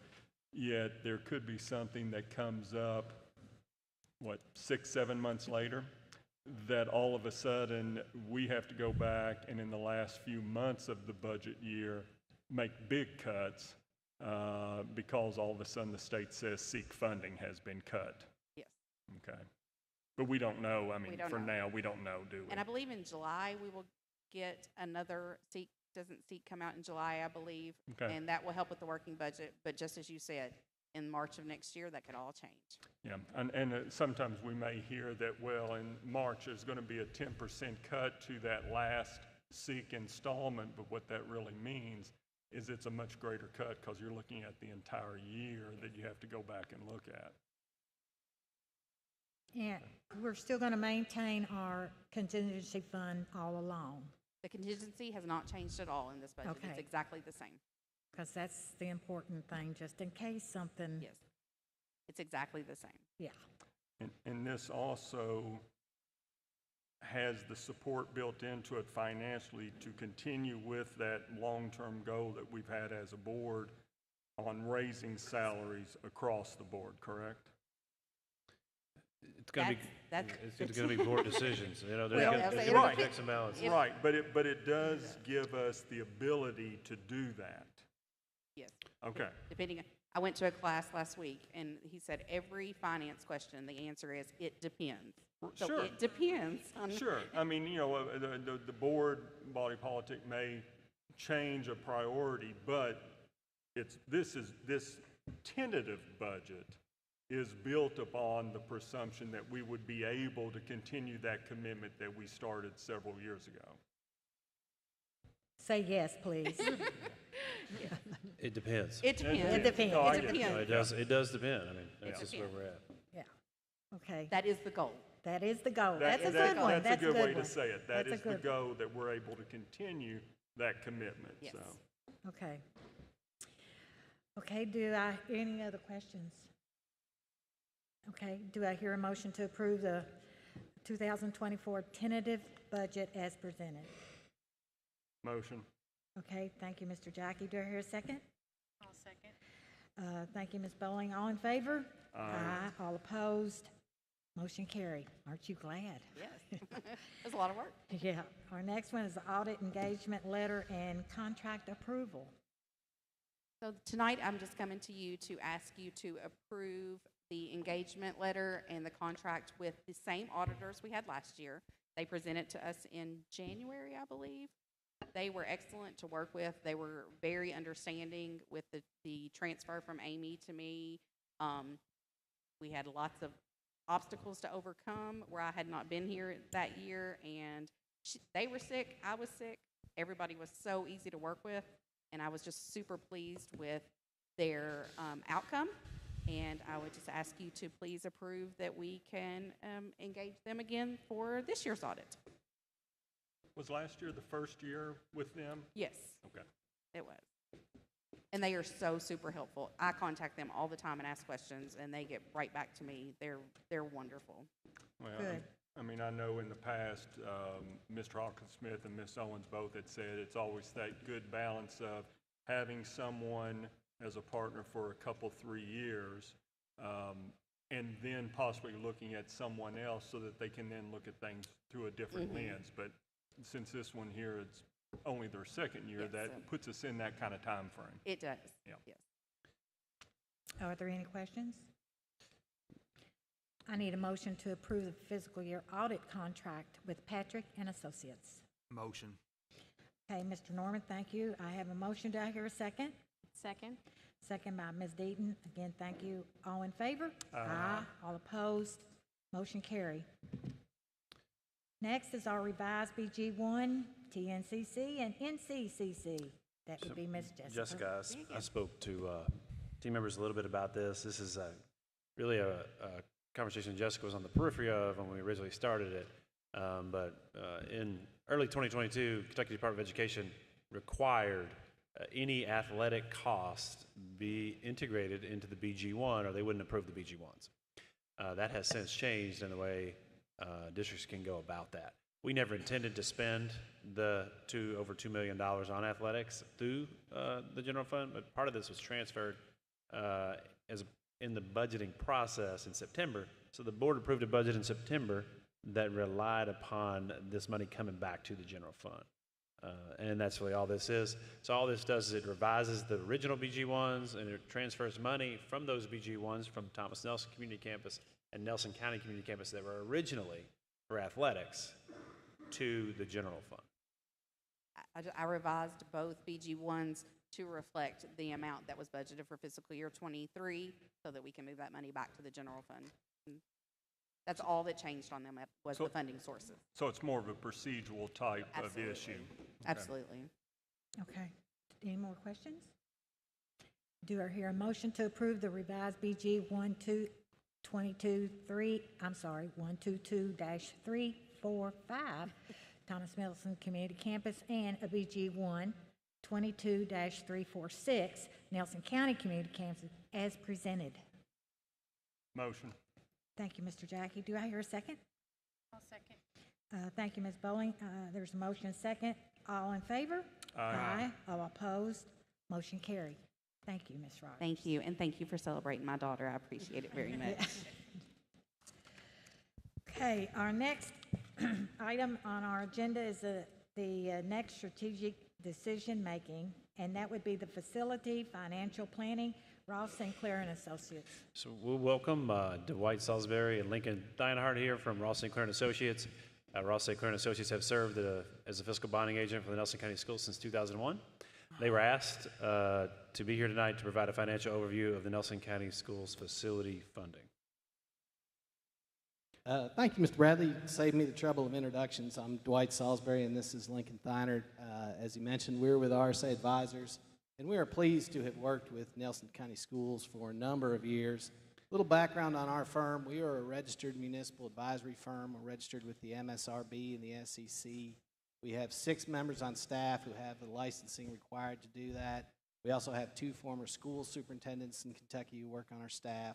We have a gentleman who used to work at KDE Facilities.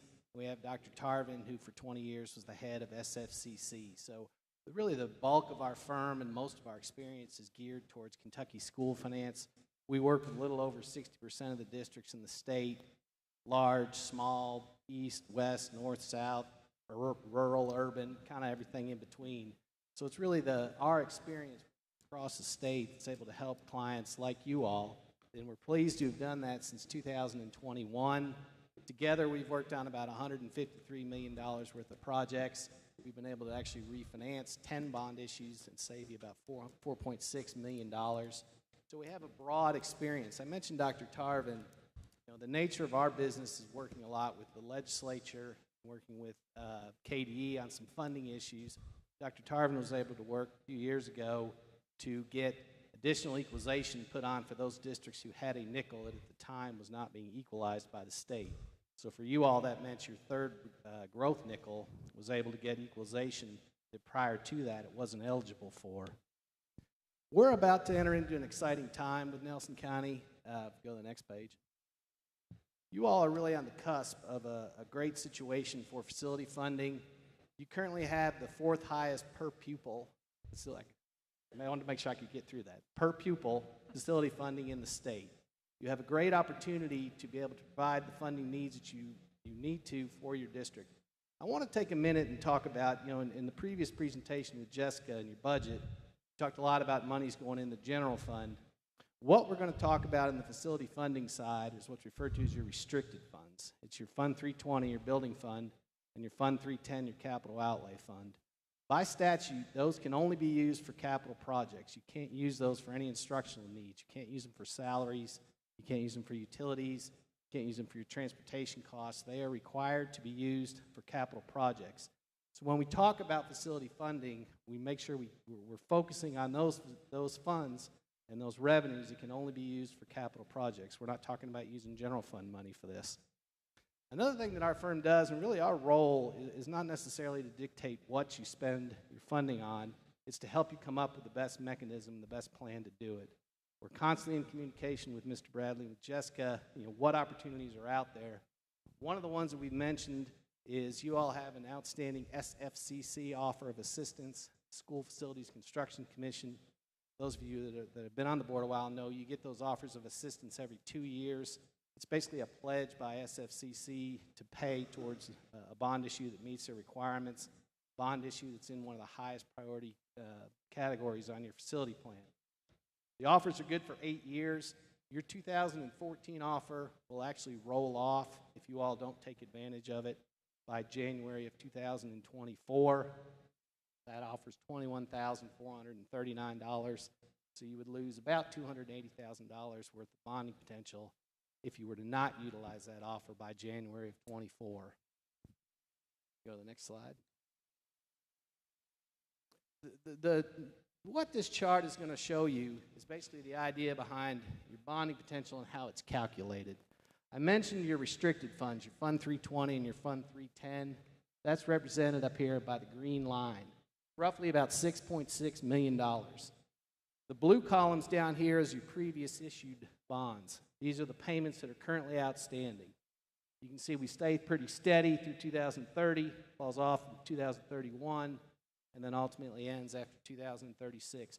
Our goal in calculating your bonding potential and funding your new projects is to basically fill in this white area.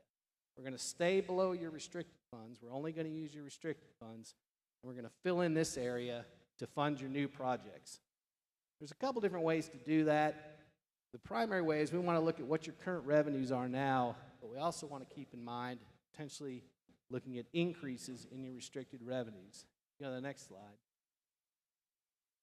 The easiest way to look at and project for future increases in your building fund revenues is to take a historic perspective and look back at the growth trend over the last several years. This is the last 17 years of your building fund revenues, and you can see you've grown at an average over that 17 years of 3.43%. You've grown a lot quicker in the recent years. You take a 10-year average, you're over almost 4.5%. And if you go back to a 4-year average, you've had some really substantial growth in your building fund revenues of over 7%. So your building fund revenues are increasing, so we want to keep that in mind when we project future bonding potential. Go to the next page. This chart kind of gives you a representation really of where you are now and where you could go in the future.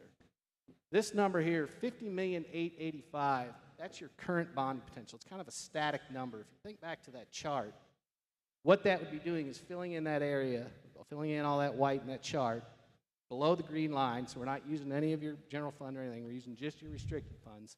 If you wanted to, you could do a bond issue this summer for $50,885,000, and you would be within KDE's approved guidelines for your bond potential. But what our firm does with a lot of our clients is, again, it's kind of a static number. It's a big number. What we choose to look at is, well, let's do more of a capital planning structure. You know, realistically, you're not going to issue $50 million in bonds this summer. Let's look at a way we can kind of plan out the future for some of your capital needs. This chart is saying, well, let's look at kind of an option one. We'd issue $25 million in bonds in fall of 23, $16 million in bonds in 2024. Then in 2026, you would be eligible. You would have bonding potential to support $37,905,000 worth of bonds. This column, back to my previous chart showing the growth in building fund revenues, we assumed 2 years of at 3% increase in your building fund revenues. Again, if you remember, the 10-year growth was about a little over 4%. The 4-year growth was about 7%. So this is a pretty conservative number. What we're saying is, come summer of 2026, you all would be able to afford $78,905,000 worth of projects across the district. The next option we took a look at and said, again, if you recall, the last 4 years' growth was about 7%. We said, well, what if we had 6% growth for 2 years in summer of 26? That would take this bond issue from $37,905,000 up to $52,915,000. So again, if you have a little bit more aggressive growth between now and 26, you would potentially be looking at having issued about $93,915,000 worth of bonds. So that is kind of a projection of really where you are now and where you could be in the immediate future. Again, based on your restricted fund revenues, which I keep harping on it, but they're restricted to capital purposes. You can't use them for instructional funds. We have not assumed any use of general fund or anything to support these projects. You guys didn't mention that your first project ever with Nelson County Schools was at Bloomfield Elementary School. It was, also, as a matter of fact, this building. Right. So is it time for questions?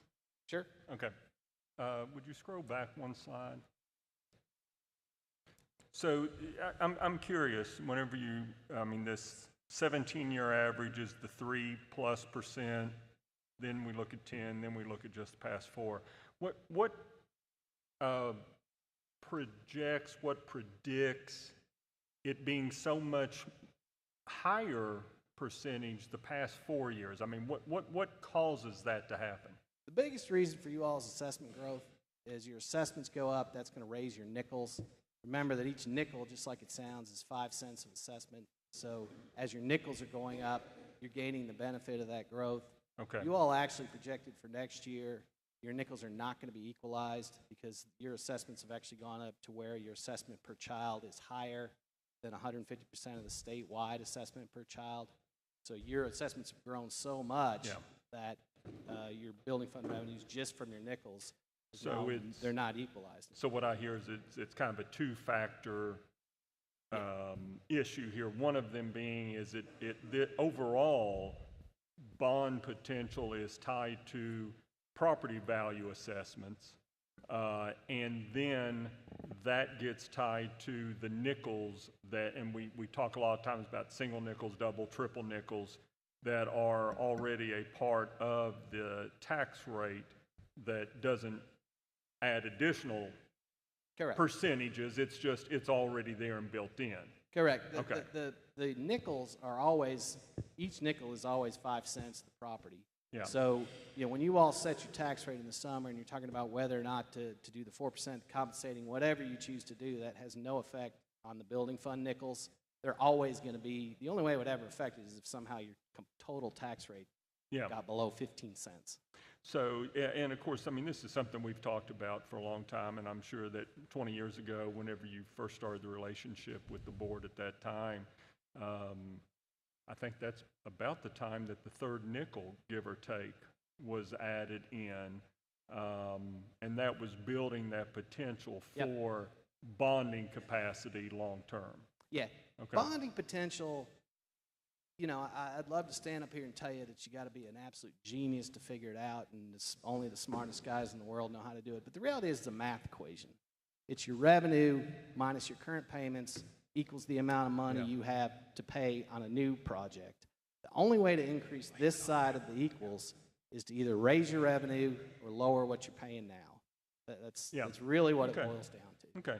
Well, and so again, I mean, just so that for my mind and for general public's, knowledge, it seems to be tied to those two pieces. It's tied to property values, but then also that gets tied whether or not you have single, double, or triple nickels, which are just set, they're there, they don't change any. Yes. Yeah. Yes. So I do have a question though on the next slide, and I don't know if I'm missing something in your explanation or if it's just not talked about. So the first row talks about our current bonding capacity, which is a little over $50 million.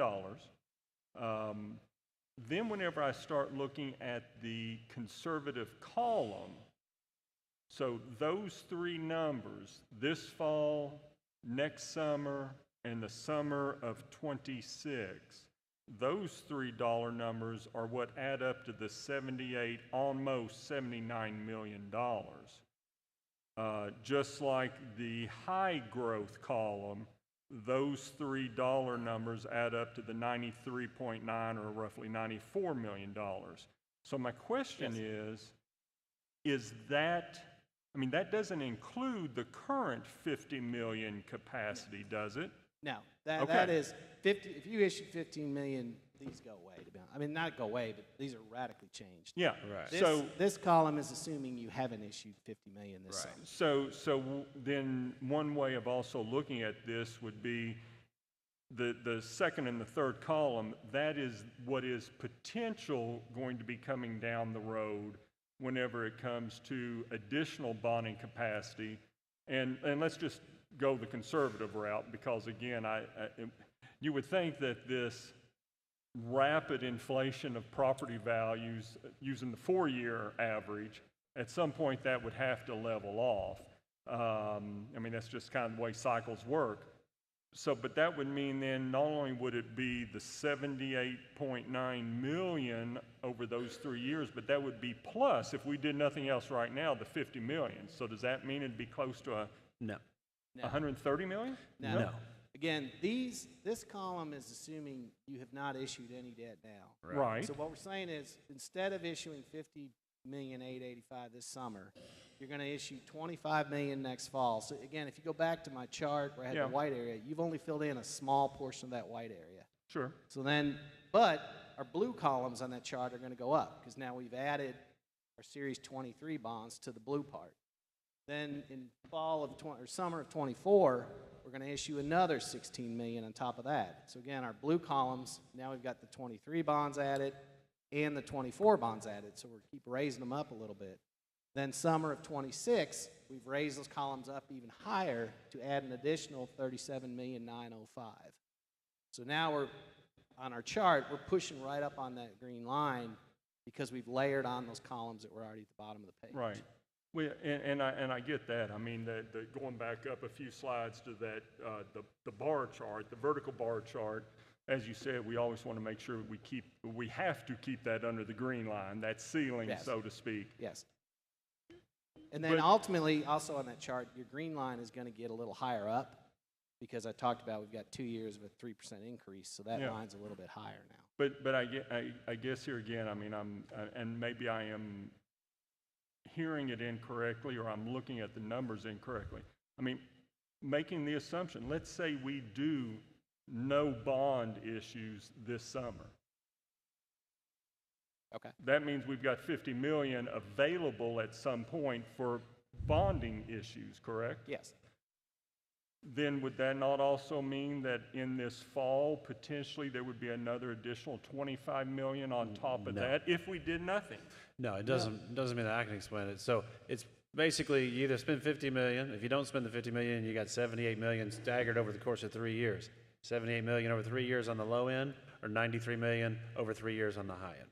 That's it. So it's not a cumulative? No. Okay, These are there we go. That's what I wanted to three get to. separate scenarios. And again, the reason we showed it this way is this is interesting for you all to see, but it's also not necessarily realistic. You don't have $50 million worth of projects. Well, I'm sure. Speak for you, maybe you do, but you don't have $50 million worth of projects you're going to issue bonds for this summer. So that's kind of why we show these two scenarios. Is this is an example. It doesn't have to be 25 million in the fall. It could be 15. It could be 15. It could be yeah. 30. And then we would tweak the numbers a little bit, kind of as we go along. Okay, and that makes sense now. What you're just saying there. Okay. And Oh, no, you go ahead, Tracy. well, I'm going to try to break it down a little bit more simple terms. For our DFP, over a 5-year period, which was what our district facility plan was for, it proves that we had a very healthy bonding capacity to meet our needs. I mean, you have, on the conservative side, over the next 3 years, 78,905 in bonding capacity. I think Lincoln and the team here, they don't really know the ins and outs of every piece of our facility plan in construction costs. Right. Yeah, I'm just saying they won't speak to that. They're only going to tell you these numbers. I figured that out because that's what they do to me every time. They will not say anything other than these are your numbers. Well, and again, it's not our job to tell you what to spend it on. All our job is to tell you the best way to put the project together. You're the financial experts in our conversation, and then depending upon what this board decides to do, pieces here, pieces there of the district facility plan, then you're able to adjust what you're telling us, whether it's the conservative or the high growth column, of okay, now by this date you'll have X number of dollars available for bonding potential, and which then can cause us to go, okay, well, let's do this part of the district facility plan now, but then we'll wait for this part for a year and this other part for year 3. Kind of like what we did back with the Thomas Nelson High School approach, where we didn't have the bonding capacity for the entire campus, but we broke it into phase 1, phase 2, the core building, and then phase 2 being the auditorium. Exactly. Yeah. If I can ask, so in 2019, you all were our bonding agent, and I think $12 million was our bonding capacity back in 2019. And then here we are in 2023, and it's $50 million. Can you tell us the reason that is so much larger than it was then? A couple reasons. One is that if you'll notice on this chart, it kind of follows a pattern where it's flat or very small and then really big. This year is a little bit of an outlier, but then you got really big, kind of small, really big, kind of small, really big, actually negative, really big. Starting in fiscal 23, which you see up here, you all got a really big bump in your equalization money from the state, as did every district in the state. And the reason for that is, at the time, your 3 nickels were all equalized. And those are equalized to the statewide, 150% of the statewide assessment per child. That's set by the budget when they do every 2 years when they do the budget. Historically, statewide, assessments are going up, enrollment's going down. So the state assessment per child is going up. That means that to equalize you all to a higher number, you're getting more money from the state through that equalization. You all got more equalization money again, quite honestly, probably every district, I think, in the state got more money in 2023. So that was a big piece of it. And what that does, if you think back to the chart with those bars, you really choked off in the early years till we can get rid of some of those early payments. that freed up more room in there to pay interest on some of the bonds that are going out in later years. That's why your bonding potential went up so much. So Isn't it also true, though, that you were using flat revenue projections back in 2019 when you did it, and now you're projecting the growth and adding that in when you're calculating the bonding? Well, yeah, I mean, the bonding potential is always, you know, back then it would have been 50 million. I mean, I'm sorry, today is 50 million. That number back then would have been 19. That's the number really to compare it to. So what I heard is that there was a third factor that came into play. Other than the triple nickel was there and it was consistent, the property assessments going up were a big piece of why it jumped from 12 million in 2019 to 50 million now. But then the third piece I heard you just say was student numbers, statewide student numbers. And that helped with the equalization. The Yeah. statewide enrollment's going down and assessments are going And up. so that- you got more facility funding from the state. Okay. So if average daily attendance drops, then the facility funding would obviously drop. That's another component. Well, actually not for next year again, because you've lost the equalization. Essentially, your assessments have risen to where your assessment per child is already higher than that statewide number. So right now, for your building fund monies, the average daily attendance, it does matter in the capital outlay fund, but that's not a significant portion of your restricted revenues. The bulk of it is your 3 nickels.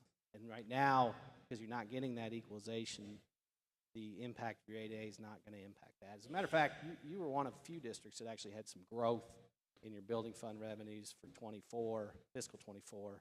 In comparison, the vast majority of districts in the state lost quite a bit of funding starting in fiscal 24 because the state transferred from funding based on COVID level, COVID year, average daily attendance, moved into actual numbers.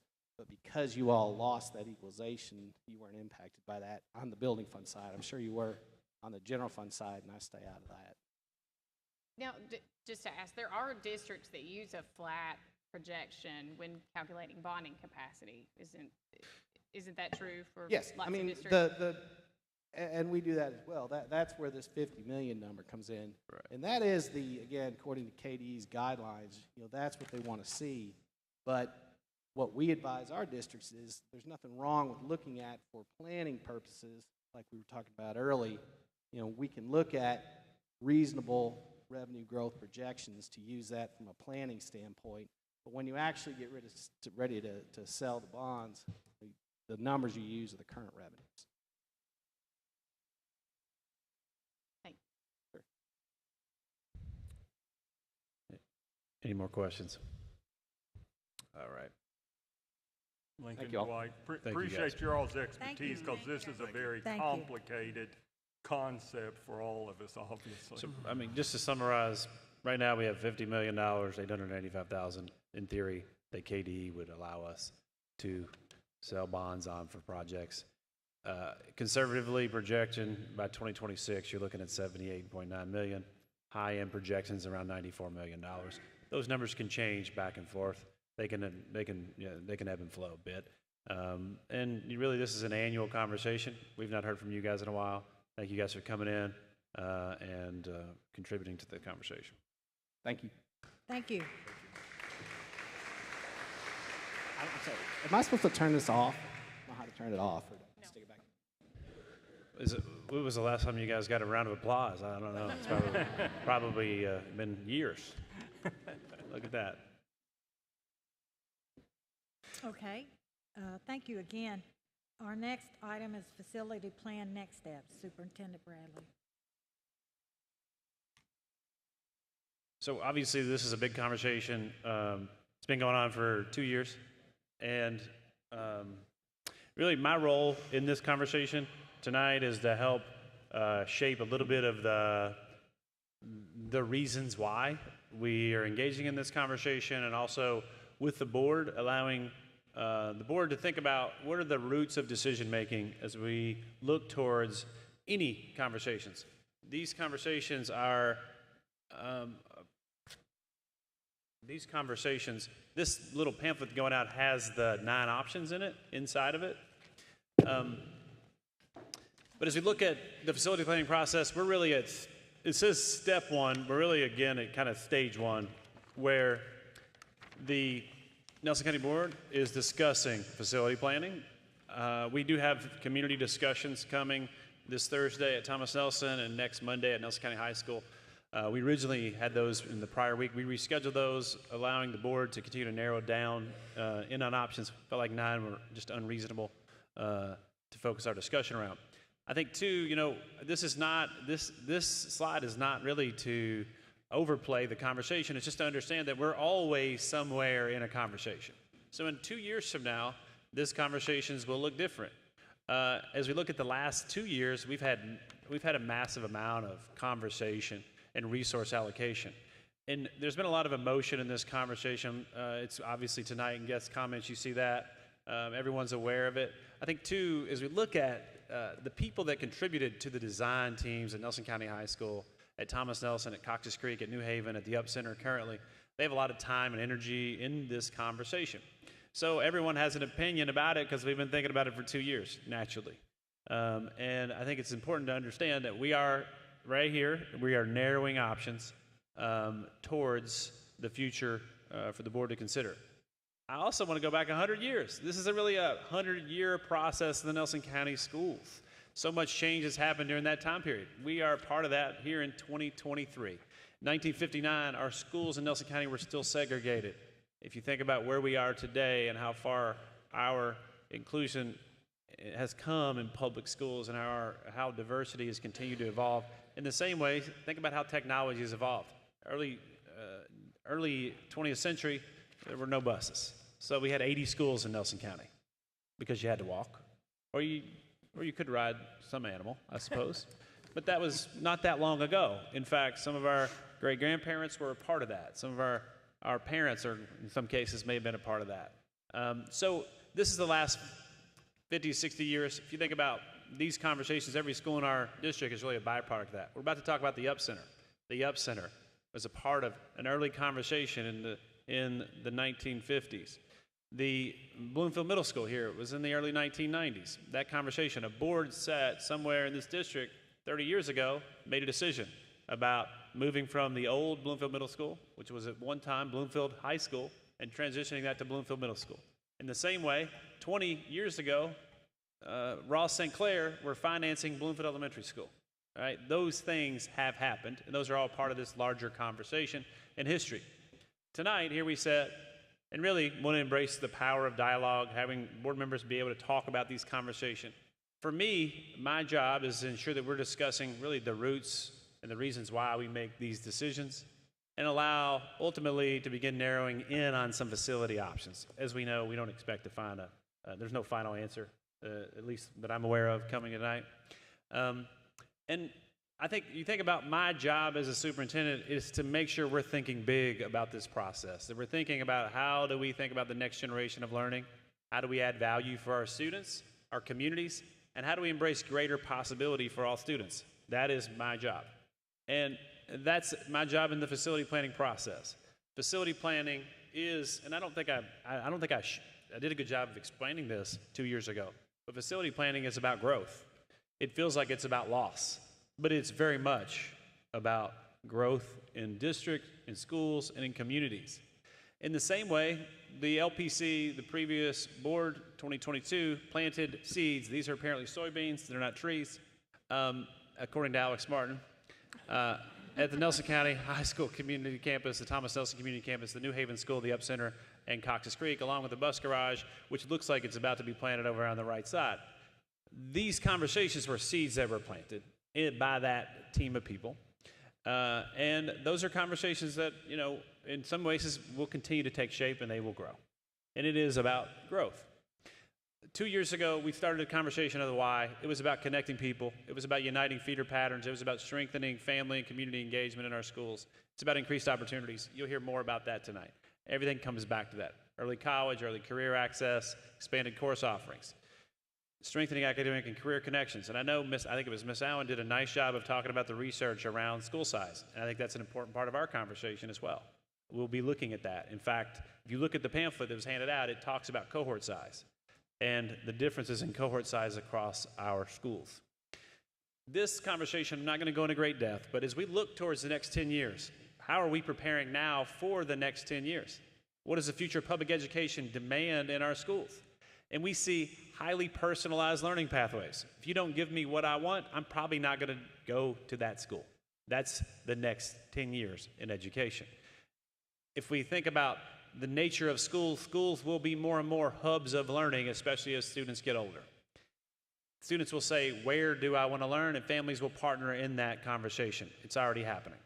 In the same way, accountability will look different. When you think about why am I learning it, we see even now students continue to question, well, what's this have to do with me and my future?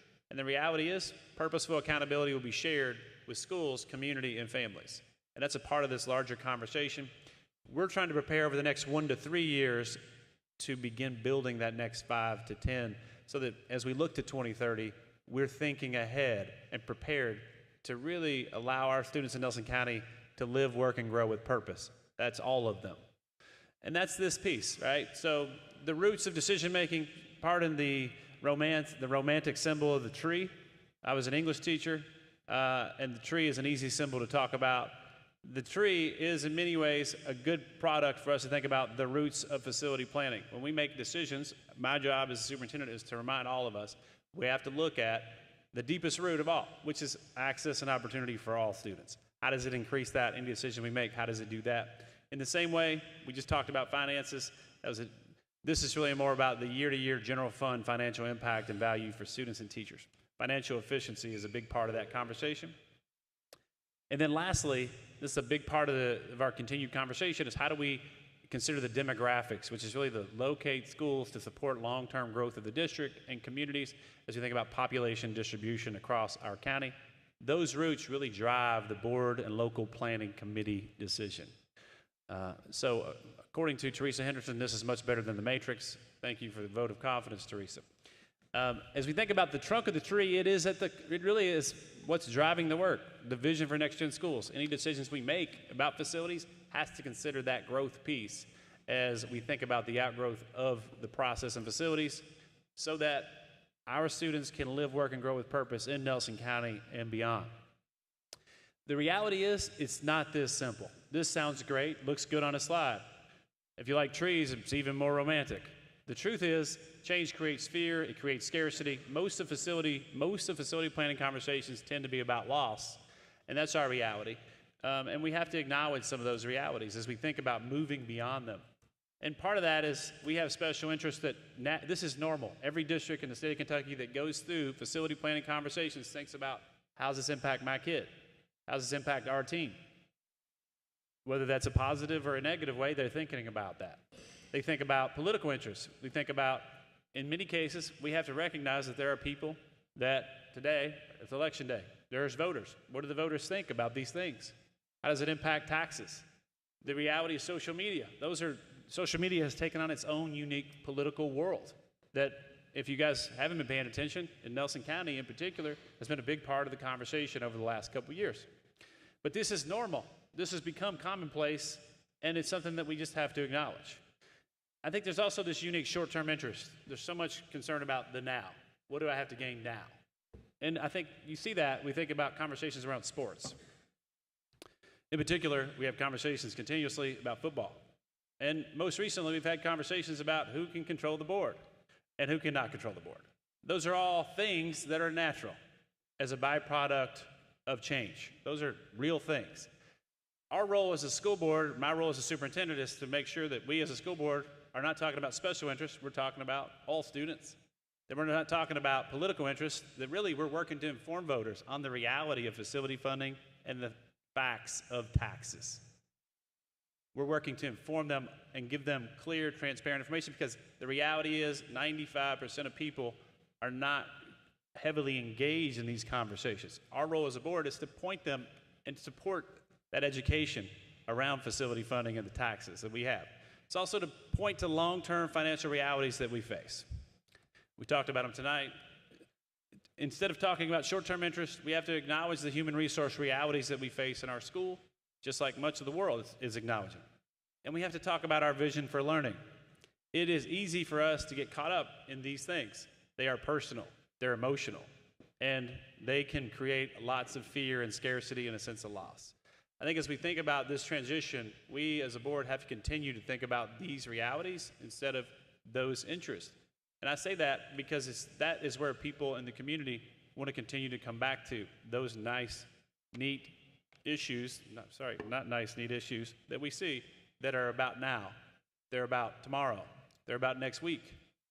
Because any conversation we have tonight, there's going to be something for somebody to have an interest in, short-term, special interest, or political interest. My goal for the board as we talk about these pieces and parts is that we do focus on the roots.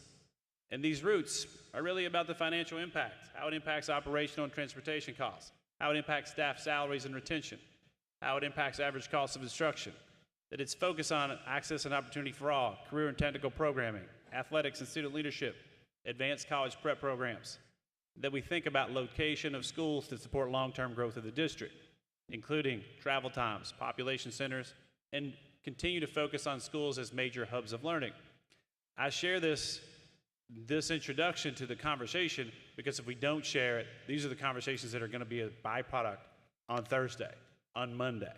So as we think about these conversations on the matrix tonight, and the board engages in open dialogue about them, know that there are unique interests that everyone's going to have in that. That's normal. There's loss, there's scarcity, there's fear. We have to enter into this openly and think about the impact of any one of these plans through these lenses, critically.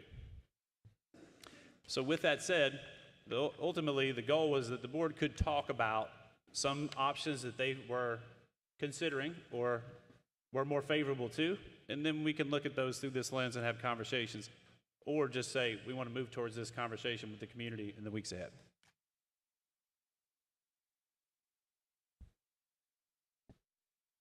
I'll do the easy one, right? I think the current model, we all know, isn't working. I mean, there's struggles in New Haven, there's struggles in Boston, and I think maybe the one thing we all agree on is that we need to do something. So I don't think what we're doing is benefiting all students. So, you know, for eliminating, that would be the bottom left, and that seems like an obvious one to me.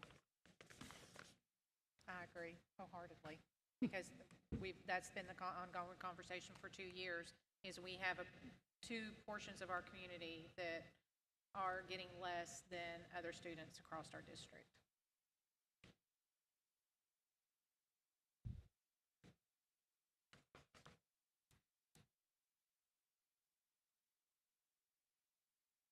I don't, this one middle, one high. I mean, while there may be people that are interested in that, and, you know, from an equity standpoint, it certainly would provide that, but, or opportunity, but, I mean, just the traffic converging on, you know, I think there's a lot of issues with that, and then the cohort size.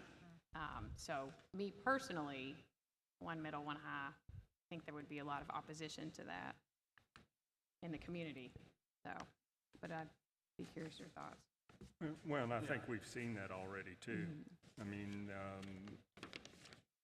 forget which meeting it was, but the end of January meeting, I believe, that was held at OKH Middle School. I mean, the community came out and said, that's not what we want. We have traditions, we have opportunities that in our two schools we want to maintain and we want to continue having. You know, you talked about, I mean, the traffic piece of it there, that definitely would be part of it, I'm sure. But even going back to the cohort size, I mean, one thing that I believe we've started to recognize, especially over the past 10 years, whenever it comes to our high schools, but also even over the past 4 or 5 years, is that as those relationships are being made with smaller numbers of students, and sometimes I'll use the phrase name and claim them, that leader in the building, whether it's a teacher or whether it was a facilities lead, because I'm looking right here at, you know, a former facilities lead in one of our buildings who also made those connections with students and named and claimed students whenever he was at Thomas Nelson High School, and built those relationships so that students knew there were people there watching them and holding them accountable too. You know, I think we've heard that in the, I call it, I mean, it truly is the bell curve. Whenever you reach a certain enrollment in a school, there will be those students down at the far end on the left, if we want to use it visually, that are the ones that everybody knows their name because I'll simply put, well, they're considered the troublemaker. And then there's that one on the far end on the right. Well, everybody knows their name because they're that academic overachiever and, the star athlete and, student body president, you name it. And then there's that huge chunk in the middle that get lost.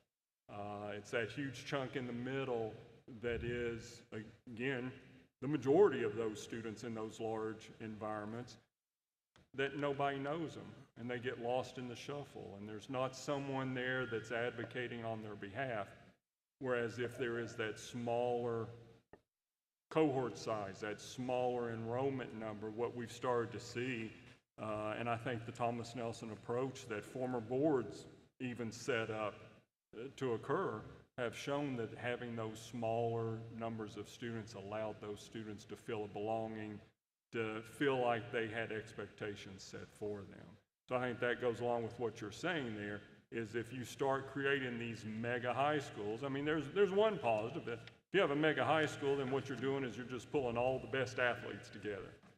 But what that also then does is that removes the opportunities for those that would want to be athletes that are being eliminated because they're not the best.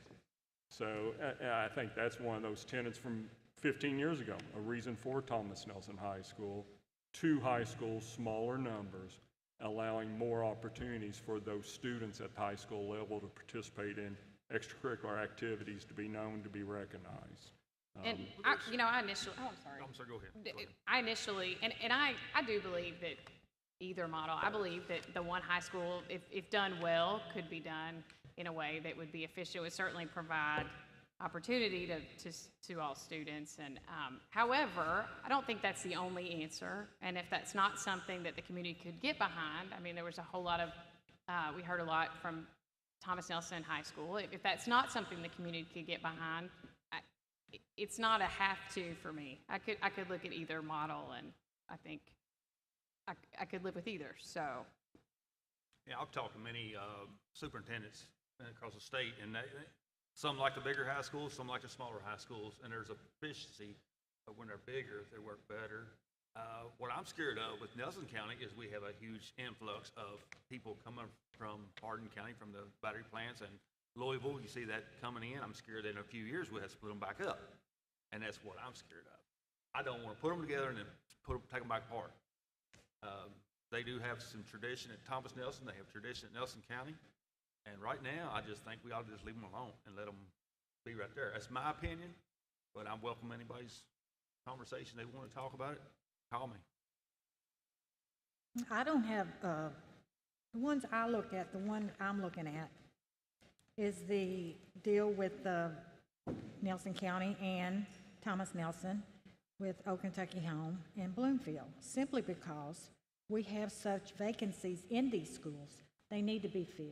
Yes. If you bring those middle school kids all together, they will have, the 8th grade would have 5 great advantages. You would have a combination of teachers that collaborate, plus the building would be used. Those kids will have all the growth that we can give them. And you've got the high school availability right next door. If they want to take an advanced class, either shift them over there or the teacher come to Old Kentucky Home.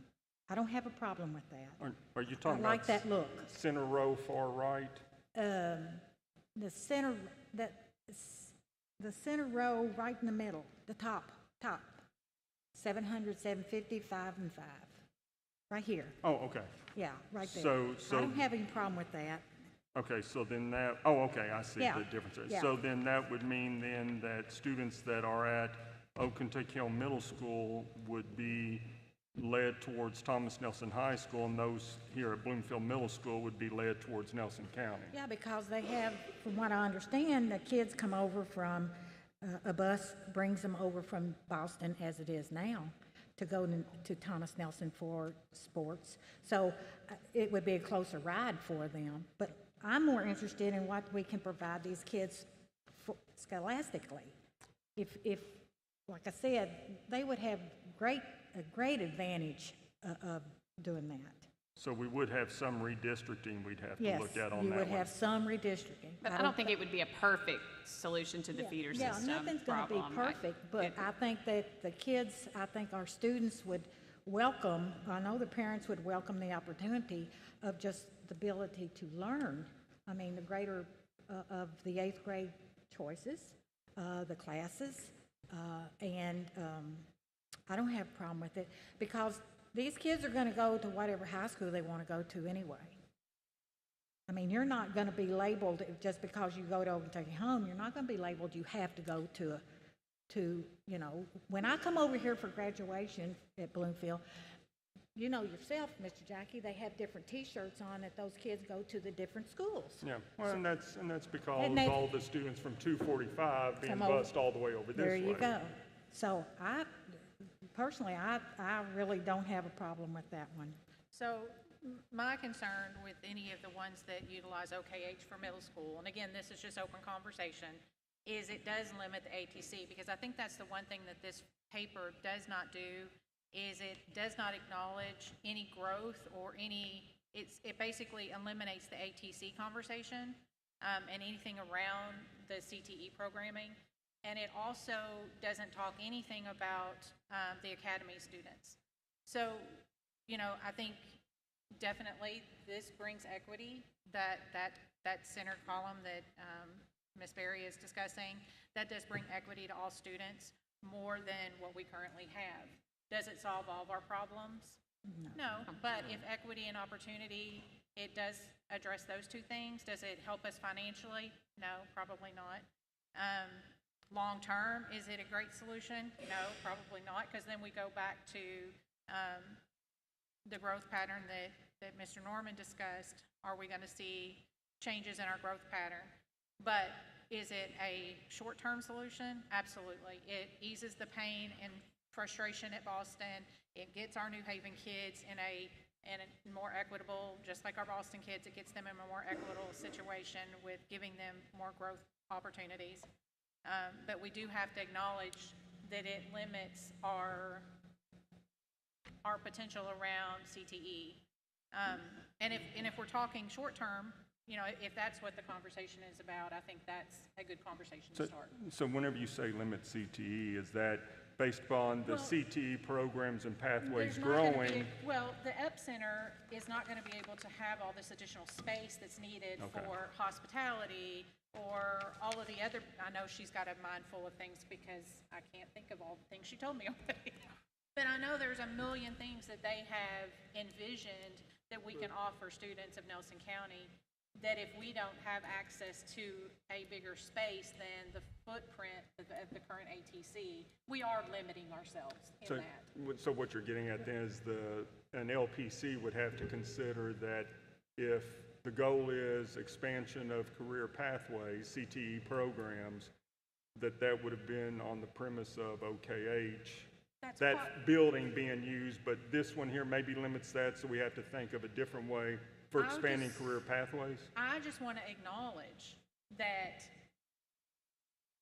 most of these plans can be seen as short-term solutions, but they would really be difficult for me to see these as long-term goals because we are limiting ourselves. You and I had this conversation the other day.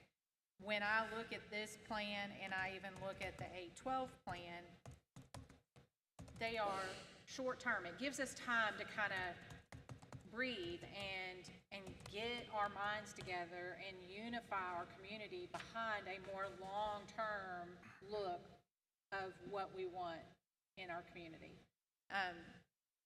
But like I said, they do check the boxes of equity and they check the boxes of access. Well, and I mean, and if you look at this on an XY axis, of course, that top center starts talking about more student equity. If you look up the left-hand side, the vertical axis, and that always has been one of those key points that the LPC or even the community was charged with, is because we knew it. I mean, the small cohort sizes, the lack of the resources on the New Haven, the Boston side, is the thing that we were trying to figure out. You know, it goes back several years ago to my comment of throwing several things on the wall, see what sticks, and then start eliminating some things.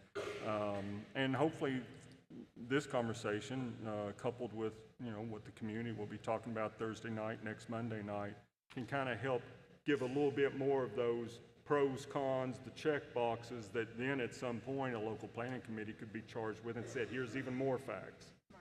Go back, do something. But you're talking about just for satisfaction's sake to help the two schools, yes. Right. Well, and Because it's not it just has them to be two. done now. It can't. It's not even just those two. If we look at what is offered here in Bloomfield, even compared to OKH, there are inequities. Yeah, I know. They're not as big as Boston and New Haven. OKH, but there's still inequity. So I think it truly does, like I said, it really gives our middle school students, which is who we should have been talking about the entire time, it really gives them that equitable Yes. feeling anyway. Yes. As well as even the 8-12 model can Yes. do. Both of those sort of answer those needs. Yes, right away. Well, And I'm not sure about the growth, except I do know what your point is, Mr. Norman, about that, the new industry and stuff. But I look more from just people that I talk to in Hardin County. I look to them, they're talking about growth, adding another high school and possibly 2 elementaries in LaRue County. I don't know if it will filter down to us. I really don't. It will. We know. Well, I'm Williams just will saying, come down to us, I'm though. not sure, but I don't think any of us can say what growth would be. I Right. mean, if we're There's being no way. honest, we can't say what growth, what No, but what kind we of do growth want it to will. be is school of choice. Yeah, well, And- yes, but I tell you what, I think still will be that up center. That, to me, will bring it in. I mean, I would, if I had a child, thank God I don't right now. But it has to But have growth. that it will bring. It needs to be big, exactly, and that's what I think what we're, Yeah, I don't we're think it's sort gonna of be big enough. missing out on this. Yeah. Is, plus, we have this money that we need to be spending, that are we gonna build around what we got, or are we gonna build with the potential that we know we're getting this space? We're gonna have this space in 2 years, 3 years, whatever that may look like. Are we gonna build to that? Yes. And I think we have to acknowledge that in these conversations. Yes, I agree. Well, the Because if problem- we're gonna be community that people choose because of the come. Up Center, we need to make it the place that they choose. Big and beautiful. Well, you're talking about the school of choice. So I just read today Ignite Institute, which is something that It's beautiful. that we've taken a lot of lessons learned from. So the Ignite Institute, which is up in northern Kentucky, 3 school districts kind of went together and, you know, had a vision. That vision was several years ago, though. That vision this school year has resulted in 80, I think it was the number I read, students graduating with their associate's degree. Now, I know that here in Nelson County Schools, I think we've got 8 students this year, 4 from Thomas Nelson, 4 from Nelson County High School that will be graduating.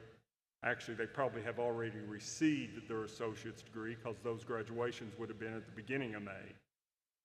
So again, thinking long-term that school district of choice, those school programs of choice, or even a specific building and pathways of choice, you know, those are the types of things that, you know, we have to be thinking about. It's that, what would you call it, Superintendent Bradley, that talking about 1 to 3 years, what we do, that will then have an impact for 5 to 10 plus years. I mean, it's that old, you know, adage of a tree. Plant the seed now, but not expect it to fully be giving you the results of that tree, shade, and so forth for 5, 10, 15, or longer years. So I think there's a couple options on here too that we need to have discussion on, and that is building in more of the east side of the county, which would basically be building a middle school building. Now, you said east, you mean west? Yeah, West I'm is sorry, 245, okay. west, yeah, west, which would be, I know we have it symbol as a ram up there, and that just, I think, represents, we didn't know what else to call it, probably. It was just. Because we don't have a middle school It was, on that yeah, side of town? that was the Rams football team, I guess. That was the only thing we knew. I mean, so it sounds like the two lower, right and left, are the two that probably provide the least check boxes of the things that, as a school district, we need to be courageous about and thinking about. The rest of them, pros and cons of, even the top center one Miss Berry was talking about, then as a board, we have to be courageous of what it would then do with redistricting. We have to be willing to go through that messiness. There's nothing wrong with that. I mean, it is what it is. So those are, to me, things that we would have to be thinking about for these other scenarios. Well, there's one that, the one that shows the 2 high schools and then 3 middle schools. If our goal is to be long-term sustainable in Nelson County, that's not going to create sustainability by adding a school to our already 11 buildings, right? Correct. Well, you would have to, the 3 here would be Bloomfield, Old Kentucky Home, and New Haven, correct? Yeah. Well, that goes, though, back to one of those original challenges that we were trying to look at, is sustaining the number of facilities we have, Well, was it which is building what a you're getting building? at. Well, That would but be that just building don't add to an it. additional middle school. Was it building a building? It wasn't combining Boston and New Haven, I'm assuming. Like, there wasn't, again, and I know Yeah, these are just, you're talking about the center row left, right? Yes, that's what Yeah. she's And talking so about. the RAM symbol, that 300 number, would just be middle school numbers, not K through 8 numbers. I think that's where you're going with that, right? so it would be a building. Yeah. It would be a building, or you would combine New Haven and Boston middle school students. That's the only 2 options. And that was talked about years ago, and it didn't go over real big. Well, it didn't go over real big because of the way it occurred, but that doesn't create equity either. No. We you're still spread stuck. ourselves thin there. And I think that's the issue I have with that one. Well, so is the combining the students scenario you just mentioned would be, and I'm gonna just throw this, that like Boston could be the middle school Rams and New Haven would be the elementary, and they would just be taking half of each student population and moving them to the other? Not if our real goal is to keep our elementary students in their community. I wouldn't even So, fathom that. okay, so that's a drawback to that. No. Like, that's not an option, sorry. Not for me, anyway. Y'all can do whatever. I don't think taking elementary kids out of their community is an option. Well, so, I mean, yeah, again, though, that's the pros and the cons, Yeah. part of this discussion. Anybody else? So To can me- we mark that one off? I mean, To me, it sounds like other than the lower left and the lower right, which pretty much this whole body politic says, doing nothing or going super big is not really the right ideas to achieve what the goals were for this discussion. Center left, I hear what you're saying, Ms. Bowling, about elementary students staying in their local community schools. That would be a drawback to doing that. I don't know that that's a reason to eliminate it, other than if we pose that out there and we find out from the community, if they're like, oh no, we want like you said before, we want our elementary kids in our local community. If that's the case, I think that gives even more support to what you're saying. I mean, I see some pluses for it. I mean, I do see some pluses, keeping the kids close to home and in the community. I mean, if we're just and the small eliminating, group- if you feel like there's a need to keep it on there so that we can So you're- discuss I it don't wanna further. eliminate it yet. so on this one, with the understanding that either Boston and New Haven kids, they would sort of flip-flop. So one would be an elementary school and one would be a middle school. Yeah, that's what I was just Yeah, I mentioning. think that's what we were Exactly. trying to Keeping figure all out. keeping all the middle schoolers in New Haven. And then What I all was the thinking. elementary kids going to Boston? No, Boston keeps their elementary. New Haven gets a middle and a elementary at New Haven. You're talking about 2 buildings? Yeah. So we it got the would fire be department, we got an So ambulance. that would we be got- adding an additional building to the facilities we already have. I mean, that's an idea. Yeah. I'm just Oh, saying well, it it's is. not- I That's mean- what we got, he's got to vote. I mean, it's not the perfect scenario, but I do like keeping smaller number of schools, but, you know, like I said earlier, you know, the smaller number, but you got to look at your staffing too. It's how those schools work. And I've talked to a lot of people. 400 kids in an elementary or middle school, middle school works good, 400 to 500. So, you know, it's different people's opinion on how that works. I think it's financial Right. too. It's financially burden, And maybe. also, it doesn't really get them in an area where they're going to have access to more than what they already have. I mean, they would probably have a little bit They additional have a little stuff. bit more. Yeah, you get like 500. you could, but could we get them more would be the question. And financially, you know, building a whole nother building and adding that to already a strained budget might be more of a concern there too. Well, the option discussed there, Mr. Norman brought up would look more like this. Just as a reference point, you'd have a new middle school, but it would still fit these same constraints. I just want to. So it'd be like in the lower left corner. Yeah, it would just be a new middle school. Yeah. So it would not be the current middle school model, it'd be the current middle school model plus a new middle school in New Haven. Which one? What Mr. Norman was just saying. Oh, okay. Is keep the middle schoolers in New Haven, but bigger school, a bigger school.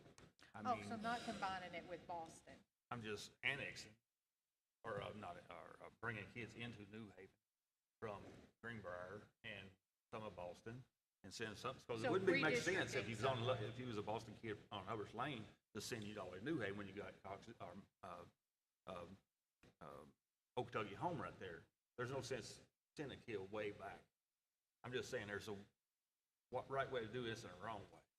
There's no sense putting extra mileage on a bus to take kids too far out. So instead of having 135 students, you might have 180 students. No, it would be like 400. So you're talking about Maybe 400. redistricting to pull more middle Redistricting, school yeah, students to redistricting New where I Haven. Yeah, just pull more students into that school. I mean, I just want to talk about it. I'm just not saying I'm going to, it's my You're just number not one ready to priority. eliminate it I'm at not this ready to point. eliminate it. I'm just saying I want to hear the positives and negatives of it, what I want to hear. There's positives to it and there's negatives. I've already looked at it over and over and over. One of the conversations that we've not talked about, that we've talked about privately, we've not talked about publicly, is just the currently, and this is for a lot of different reasons. You know, I'll share this, extra slides. Okay, this slide right here. Basically, what this slide shows is current middle schoolers. This is not all students, it's just middle school students. And it shows the impact of where they're located upon the overall enrollment and or other variables. So meaning currently, and Mr. Martin, would you like to just explain this real quick? Because he put it together. And this is only here as a reference point. So what this generally is going to show is that Iowa Kentucky Home Middle School is above. It's a plus on its overall enrollment based on the kids that live in that green area. Boston is also a plus for different reasons. And it's not geographic, it's geographically isolated, but there's quite a few kids going to Boston. And due to just the unique geography of, even you look at the land mass even of the Bloomfield Middle School District and the New Haven District, it does look different. There's so many of those kids that are supposed to go to New Haven that live closer to Bardstown as opposed to those that live those that are in the Okeechobee District. So, Mr. Martin, can you just explain this since it helps us all? Yeah. So this is just trying to show some ebb and flow of where kids live and then also where they're attending school. So this is our middle school grades, 6, 7, 8, and it also includes the addresses of the students that are ours that do attend Bardstown as a middle school student. And so really the first number you want to look at is how many kids in this area, according to those addresses, how many kids live in that area. So essentially if every kid, middle school kid that lived inside Boston went to Boston, they would expect their enrollment to be around 104. these are estimates, and I would anticipate that they'd have some ebb and flow to them. So they'd have 104 in that school. Middle school. Yes, middle school only. 6 through 8. 6 through 8, middle school only. 14 of those decide to not attend that school. They attend a different school, whether that be New Haven, Bardstown, or perhaps Old Kentucky Home. They also, so those are kids that are going out. They also have some kids that are coming in, out of area, out of district. They have an additional 29 coming into them. Boston, just due to where they're located, we do see some kids coming in from LaRue County. So plus 29 minus 14, that gives them a net of plus 15 kids in that area for around 14% increase. So again, it's just trying to portray the ebb and flow of where kids live versus where they attend school. New Haven, pretty similarly, they're seeing a net of minus 21. OKH is seeing about 107 kids not attend that school. Many of them do attend Bardstown, but they do have a high out of area, out of district number of plus 111. So their net is pretty much a wash. Bloomfield Middle, you're seeing a net of minus 16%. And I tried to also break that down based on, again, geographical location. So in the Bloomfield area alone, and that would be what I would consider in the top right corner, they have around 165 addresses. 18 of those are not attending. So really, they have about 11% of those kids living in that area that do not attend Bloomfield Middle. The further you go west, he's trying to zoom in here. Essentially, the further you go west, East Cox's Creek versus West Cox's Creek, the percent of students not attending that building does go up.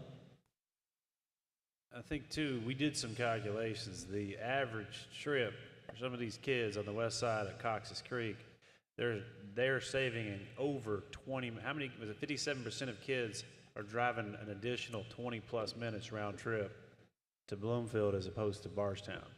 And that's just a geographical reality. That's no one's fault, right? So 30 years ago, there was conversations about middle schools. This middle school was built here, and it's provided fantastic opportunities for kids and the community.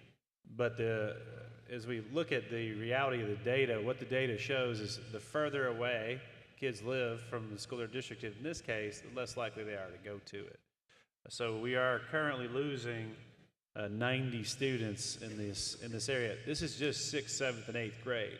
If you times that by 13, it goes up to close to 390 kids. So that's something that you think about. I think last board meeting we had someone that in guest comments they talked about we were losing however many kids to Bardstown, and what they didn't acknowledge was part of that reality is geographic reality. Also, what we're also gaining is a lot of kids in schools where we're centrally located, and that's just a byproduct of choice that people are making. Same way, New Haven, the way they're geographically aligned here, these kids in Balltown, as you know, it's right down the street to some of these schools. We also have a lot of kids here going to Foster Heights because it's closer. So this is just some data to consider as we're thinking about making decisions. We're looking towards growth, and we're thinking about how we locate schools for growth. The one concern I think we're going to hear pretty quickly if we talk about sending all these kids everywhere to the east side, two east side middle schools, is they're all going to be passing right through the city of Bardstown. How many schools do they pass that the parents may say, I'd rather be there so I'm closer? And this is right here. From here, it's about an hour bus drive to Bloomfield. And it's just a unique reality. So I just want us to make it clear. We have to keep these things in mind, and it's just part of our conversations. If you don't mind, Superintendent Bradley, it doesn't matter which of the 4 middle school boxes, just blow one of them up, would you, or enlarge it? No, not that one. One of the other 4, the middle school boxes. Yeah, there we go. So, and I think this is important, especially leading into the community forum discussions. And I may be not thinking about this correctly, but to make sure that the community understands, kids living ID in district. Yeah. That means that the attendance area that they are districted for OOA, out of area, meaning that it could be a student who normally should be going to Bloomfield Middle School but is going to OKH. And then the OOD abbreviation is out of district, meaning it could be that LaRue County family that lives just across the line down in the south part of Nelson County. And so I think that's important that we all make sure we understand what these acronyms stand for so that we can understand how the data is being looked at.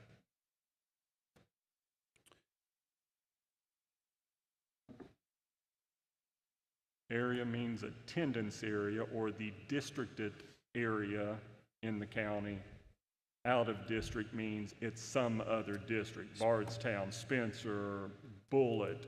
We've got some that are potentially Jefferson County that are coming all the way to Nelson County. We've got some in Washington County comes to. Oh, yeah.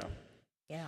You know, and there's nothing we can do. I mean, you can't. Oh, no, we want them to do that. Yeah, the law says they can go where they want to go. We want them to come here from That's right. other districts. That's What we right. want to also make sure we do at the same time, going back to the statement earlier, a district of choice. Yes. That students who normally would be attending another district decide, no, I want to come to this district. Plus, we want the kids that are districted for our schools to come to our district. Yeah. You know, we should be trying to draw the students that go to Bardstown back to our district. We do that by showing that we offer more. Not Well, or that we offer a better product for education. I mean, I talked with while we're talking about middle school, I've talked with a parent and their child that lives in Bardstown Road, Taylorsville Road area of Louisville. They should be going to Atherton High School. They drive an hour every day to come to our school district, each way, an hour each way. That's why I said you got District a of choice. District of choice. So, of these options, we've only really eliminated one that I'm aware of at this point, which is one middle school and one high school. So, do we want to go a few steps further, or do we want to say, here are our top three? You know, do we say, here's our top three choices that we think are worthy of discussion? Well, If the top is the top corner, is that the community campus? Because I will say that one is, we talked it to death, and I think we voted on that one. So I would say we would eliminate that so that we don't get caught back up in a discussion. Which we one? want to move forward. One high school and one Is high that- school at eight. Is that what that is, Wes, in the top? So the United East West 612 is the same model as community campus. It's Okay. just called United East West 612 because it's the same. But we can't East West. take that Yeah. off. That is the only approved plan in our district facility plan. So that one cannot be removed from the conversation. And whether personally we do or don't like it, it's one that the LPC recommended and the community has talked about. So I think we still owe it to the community for them to weigh in on that. I just think it's still part of the approved plan. That's my thing. Yeah. It's until it's removed from that, I guess we can't really take it off of the table. The one area that we've kind of avoided talking about is center column, lower and middle row, that huge area right there. And maybe it's because it seems complicated, or maybe there's a reason that some of us are like, oh, I've already in my own mind kind of thought, yeah, that's probably not going to be the right approach.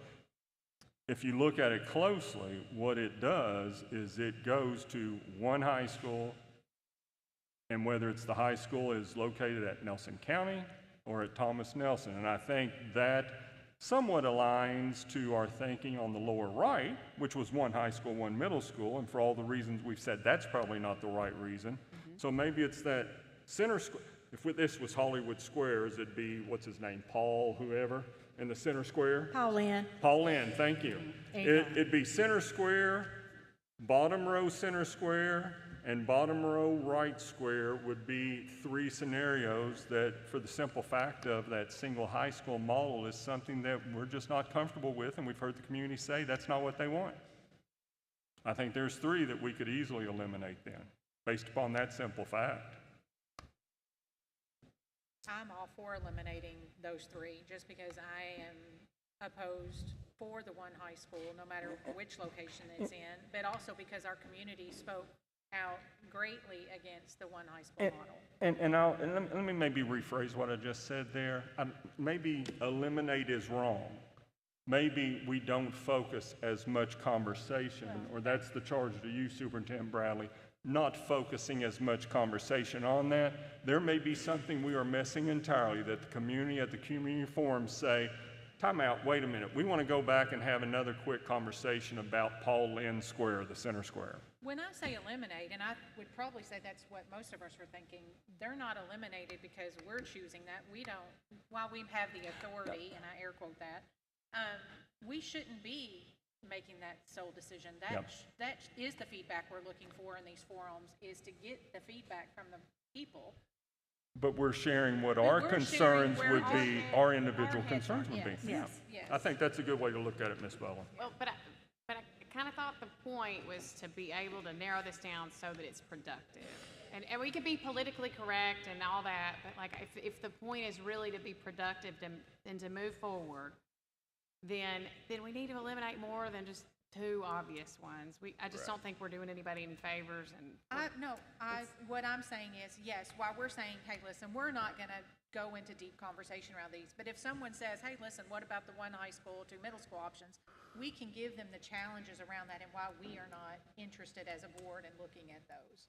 Why I just don't feel that we can just mark these off and say, okay, we're not talking about them at all, or we're not giving you any feedback on it. We do have to provide some narrative around if someone asks a question about a one high, one middle.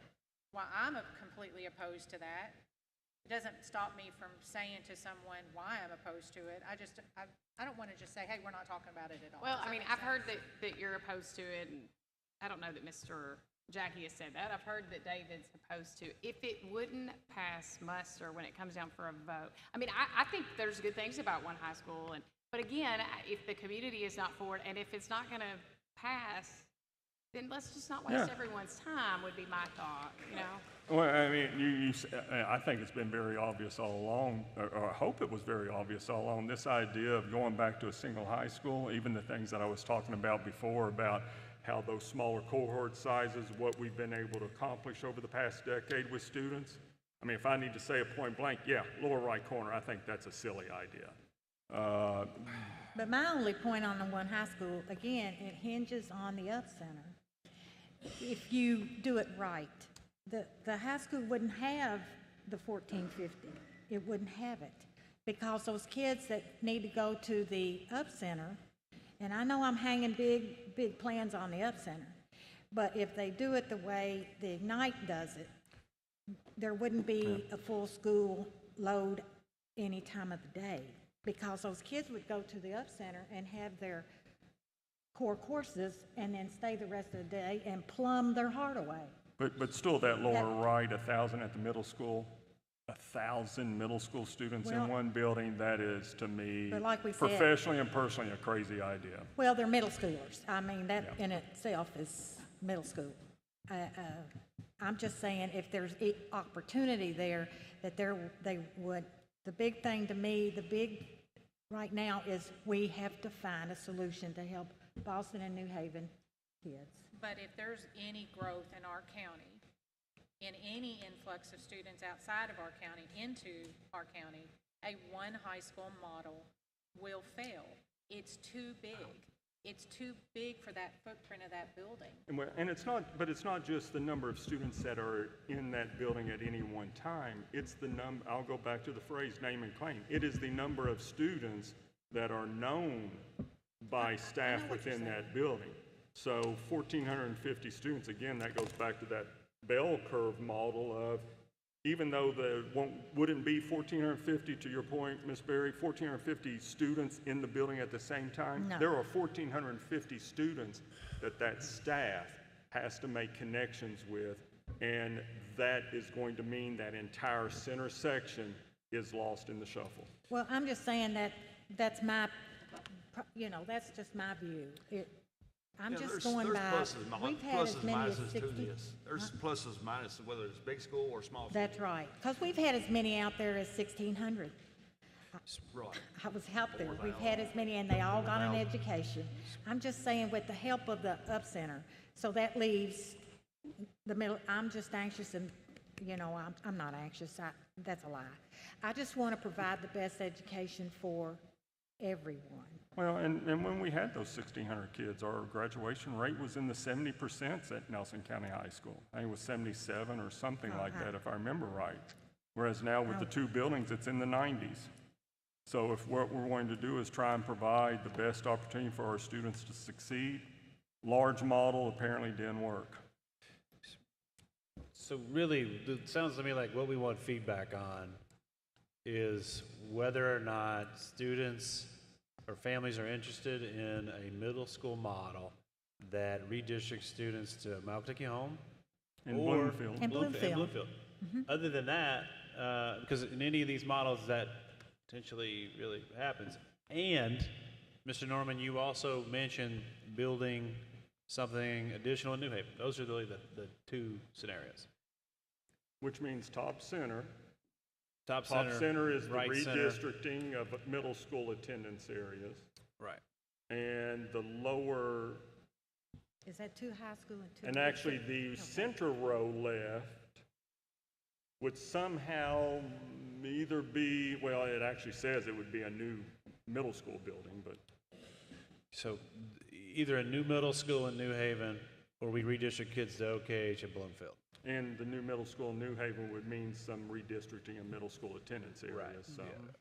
So you redistrict kids to New Haven or you redistrict them to Bloomfield, or you, those are really the two tension points. Yeah, which if we were to want to lean towards the new building at New Haven for middle school, then we have to do the redistricting first because the state would never approve the new building unless the number of students were available to fill that building. That's right. So that's why it happened at Boston years ago. I guess so we're going to look, so that really wouldn't be anything but the top two columns are the very two, so the 700 and 750 high schools, the 500 New Haven Middle School, and the 500 OKH Middle School.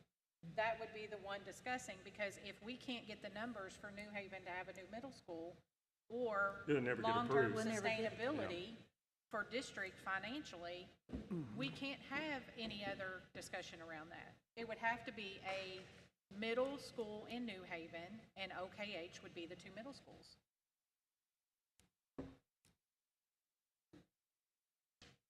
We wouldn't have we couldn't build, I mean, there's no reason to build another school in New Haven if we can't put students in it. Which we'd have to redistrict first to show the state we have students But to where put are you in it. getting those students I from? know. But then with the school choice piece, or something else that we've also been hearing tonight, is the reason why some students don't go to where their attendance area are, is because there is a school closer. Then that would combat the idea of trying to redistrict to pull more students that way. I mean, see, this is why it's a very complex. It's not a simple answer for any of this, which is why, and I'll say this, the five of us, you can see how the conversations among the five of us compared to conversations among a larger cross-section of people in the community, why I always say I value looking at that community conversation, the LPC conversation, because I'll say it, I'm not smart enough to come up with the right answer for this as an individual. And no, please don't take this wrong, any other board members. 5 people, the 5 of us, should not also be the ones that make that final decision of what the right thing is. We should take that advice of the community to make those decisions, because it is a much larger cross-section of minds. What's the saying? Individually we're good, but together we're great. Something like Something that. to that I effect. like what you put up I don't know there, if we've number proven 1 and that correct 2. over the last 35 minutes on this Yeah, conversation. well. But so I would also say, I'll just be frank, there's lots of things we can make work.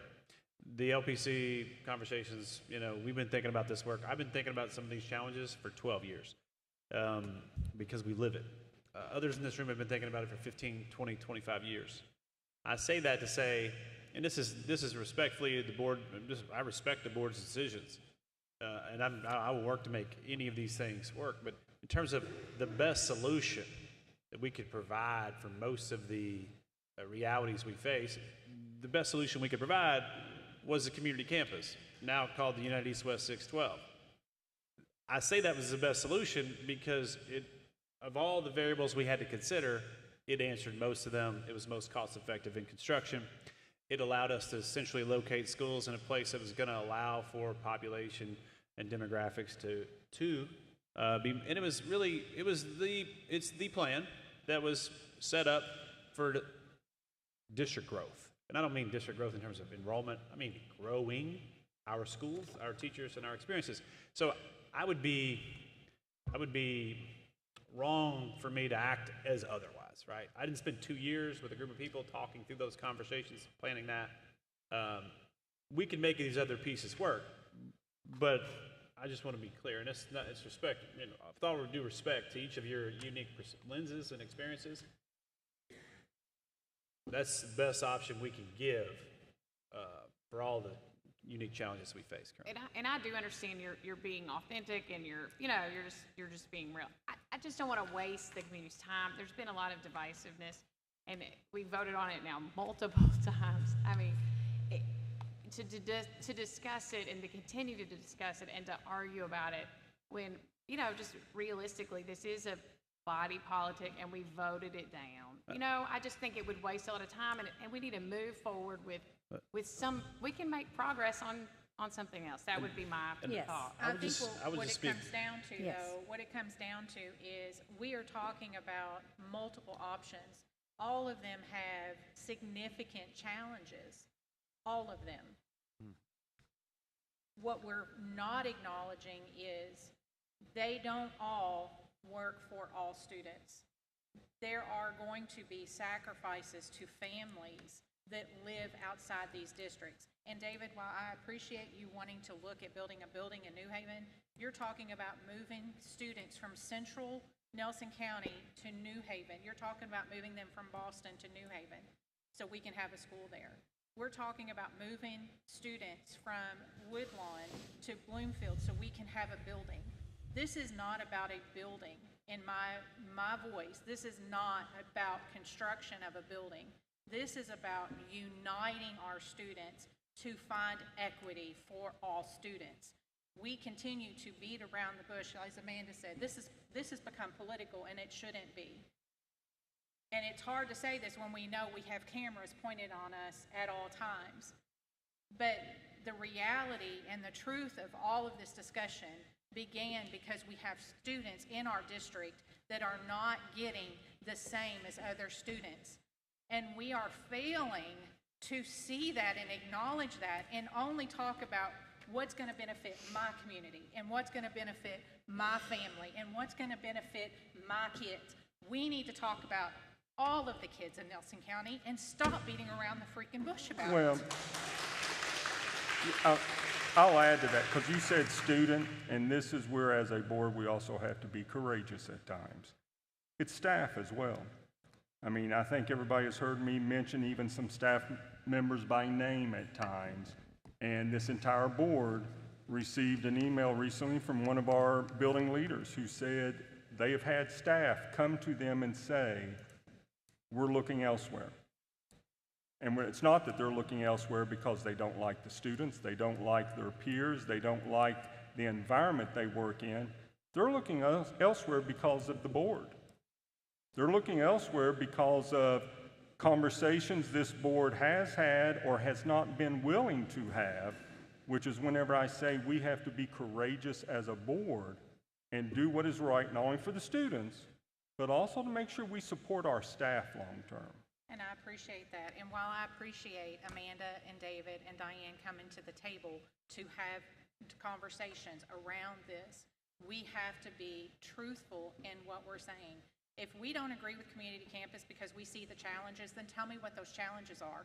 If we don't agree with a one high school, one middle school, then let's talk about the challenges. Don't just say, I don't like it. Let's say what the challenges are, because I need to hear that from the people. And that is why the feedback from our forums is so valuable to me.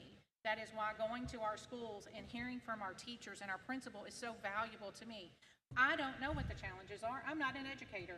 I'm not in these buildings. I am a parent. And I do know my kid is going to be one that gets transitioned somewhere in here. That is why I was so vocal in 2015. But I wish now I would have went back and the conversation would have been calmer and the conversation would have been authentic and truthful and saying, listen, we got to do something. Whether we do it now or we do it 5 years from now, we have to do something because we're failing kids in Boston and New Haven every day. Well, I think that's what we're trying to do. We're trying to just talk this out and give everybody some kind of hoping that we get more perspective at these forums. Well, and to Superintendent Bradley's question that he posed to us, are there some that can be eliminated? I'll use a different phrase. Some we don't focus as much on. It's because we identify how many challenges, to what you said, Ms. Bowling, what are the specifics of why this one does not seem to fit? I think it's the L. We've kind of said that one really doesn't fit. I mean, at this point, I'm not sure if we're even talking about options. I think we're talking about ideas, and there's basically 3 ideas.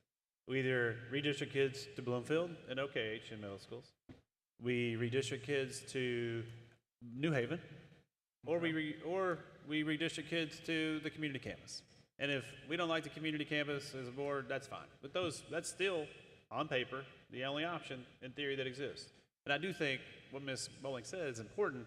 You know, I don't think that the community, and I'll speak on behalf of the emails that we receive, the community doesn't fully understand the challenges that the board sees in the community campus. They don't feel like the board explained what those challenges were. I say that because that's what seems to be coming through. And I do think, you know, we can put a big black circle over community campus, but people are still going to talk about it and they're going to compare things to it. And because it's a 2-year conversation. Well, I mean, it's just not going to go away. I mean, let's say even if Wes Bradley was like, okay, you know, I'm not the superintendent, it's still going to be a conversation. They're still going to talk about it because it's a thing that did occur in the last couple of years, and it's an idea in the same way that any other school that exists is an idea. And so we had one guest comment that talked about the changing opposition points to the community campus. 6th grade and 12th grade should not be within 10 feet, I forget the exact statement, of each other. Or it may have been, you know, this other item or this other item. I mean, I think one of the biggest things that we had continued to hear about was finances. It's going to cause taxes to go up. We can't afford to do it.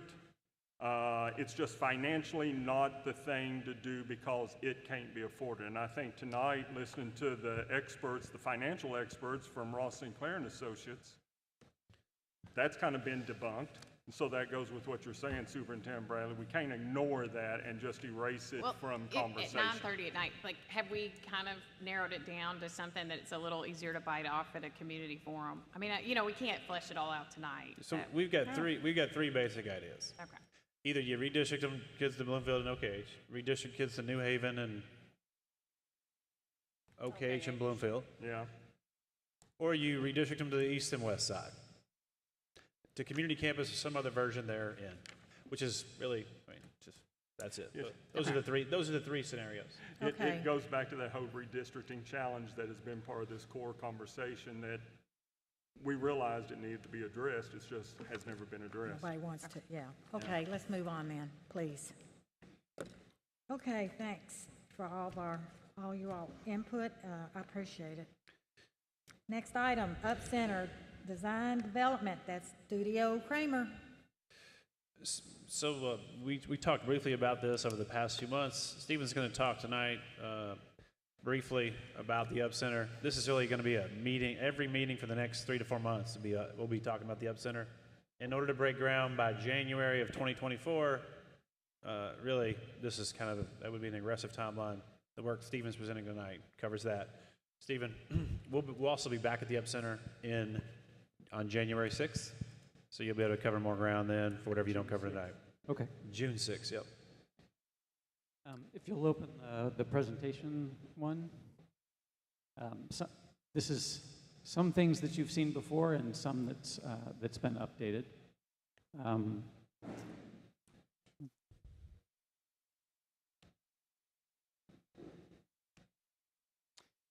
So what we're going to be presenting to you, what's in your packets is the design development set, which is 40 plus sheets, including structural, civil, mechanical, electrical, plumbing, as well as the architectural.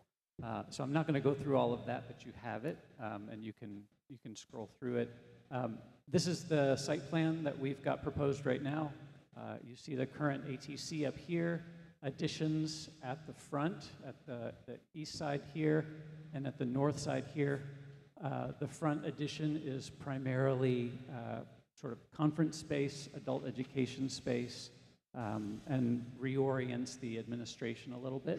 And then the addition to the north is the diesel repair and heavy equipment.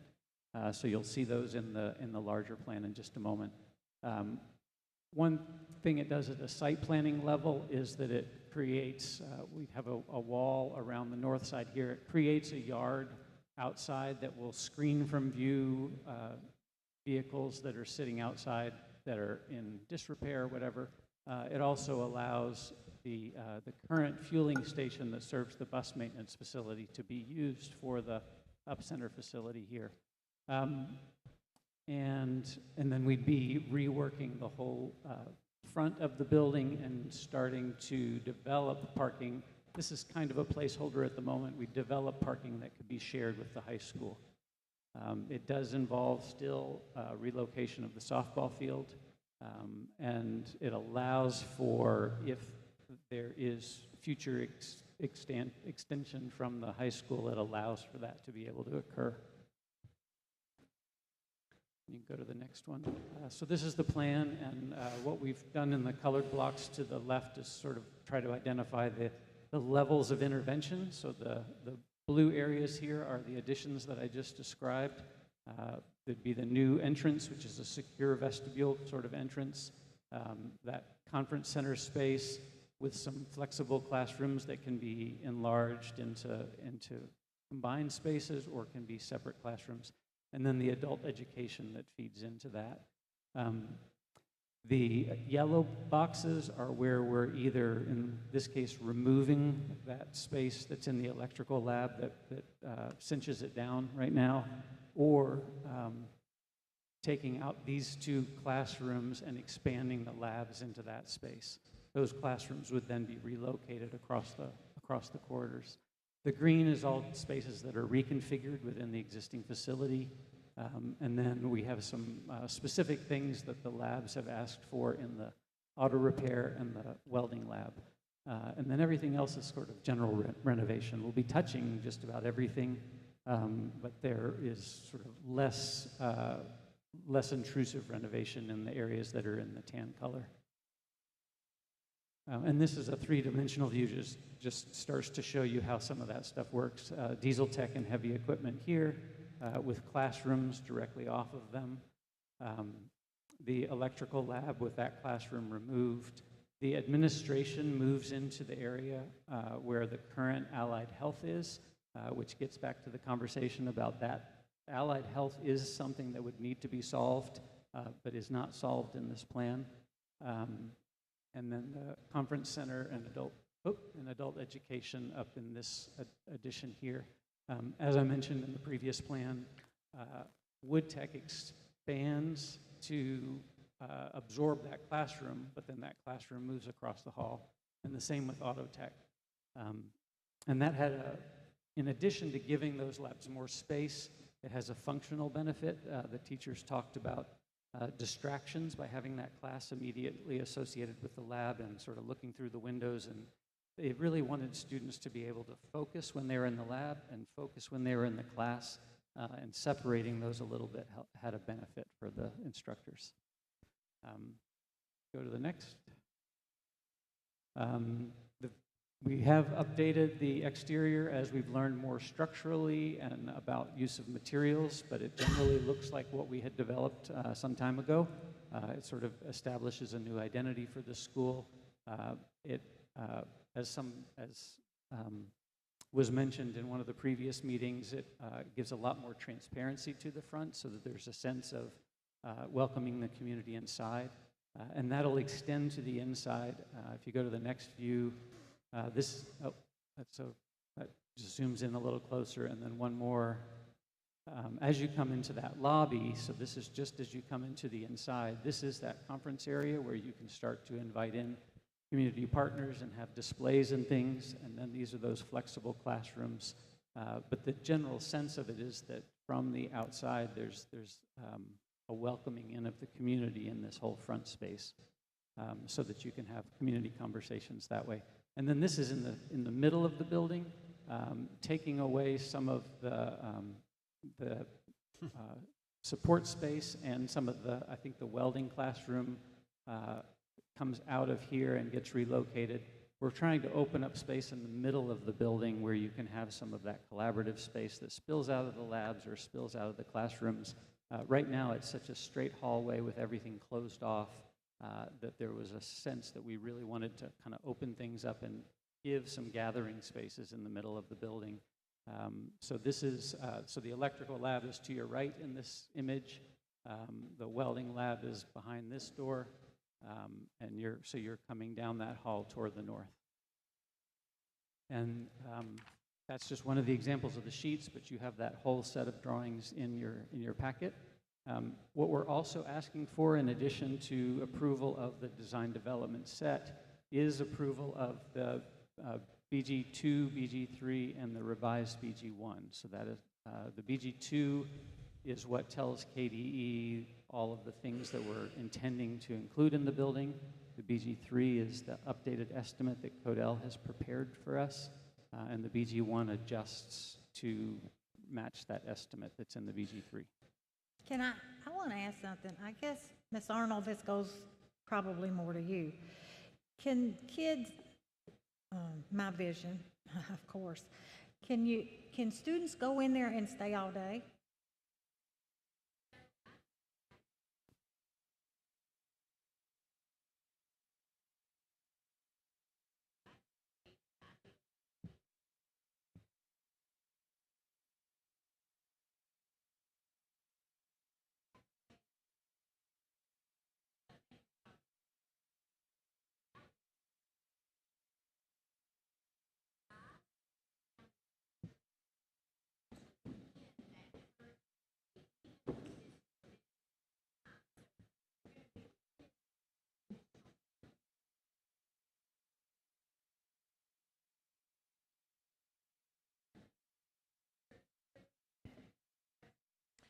Can you all be on a mic?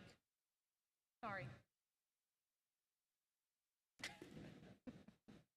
So when you look at the additional lab spaces or the additional classroom spaces, there's enough for one per each lab, so they might have a space for maybe a second content outside of their CTE, but there's really not enough space in that building to house 7 collabs, if that makes sense. But can't we utilize some of the space we have at Nelson County?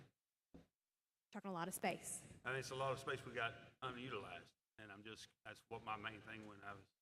So I'm going to be transparent. Part of what we're building at the Up Center is a culture. Our teachers believe in each other, they're supporting each other, and separating them is going to be hard. And I'm going to that's what I'm saying. Is there any way can you build onto it to help students stay all day? We can if we have OKH. No, come on now. No, I'm being serious. We are landlocked. I'm trying to be serious. I am. When I want students to be able to go and plumb half day and stay and take core courses, I'm just out there thinking. Well, you're talking about long term, like an Ignite Institute type of scenario. Yes. Which I think what I'm hearing is the challenge becomes not that we wouldn't have the vision to be able to do that. That's kind of what I heard Ms. Arnold say and Ms. Berryman say. Yeah. It's more about the limitations of brick and mortar at this point. That's what I'm saying. In front of our building, we LPC have did. Nelson County. To the right, we have baseball. Behind us, we have businesses. To the left, we have a road. Well, you're going to move the baseball. I mean, you're going to move the softball, and you're going to move the mechanical. I mean, the bus. That's what I'm saying. Is there a possibility down the road? Is there a whatever? Yes, there's possibilities we can add on. Okay, that's what I want to hear. I want to know about a possibility.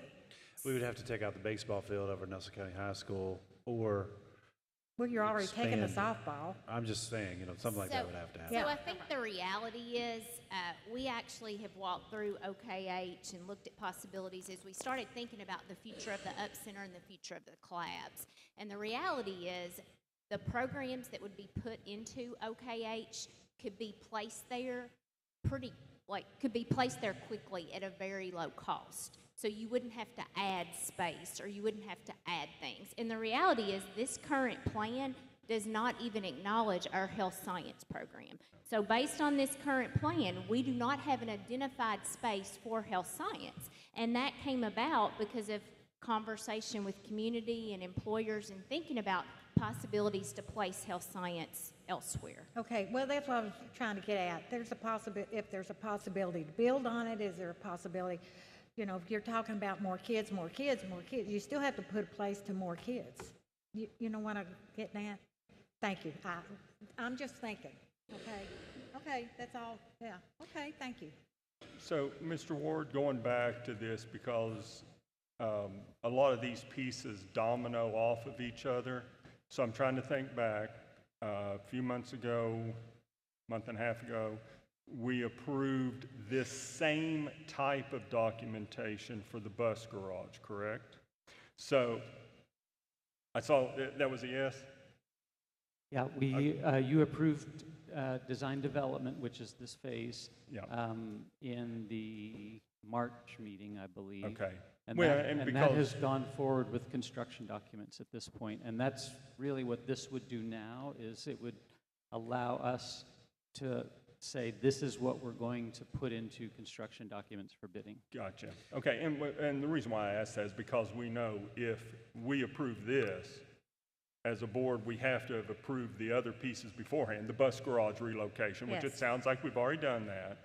But then also, we've got to think about the next step. So we approve this tonight. It then goes into the more technical documentation, which then helps build the bid packages, which then means as a board, we have to be willing to make sure we commit to not only using the $10 million that was a line item in the state budget, but obviously this is probably going to be more than that. So we'll have to come up with the expectation that we'll be issuing bonds for the difference.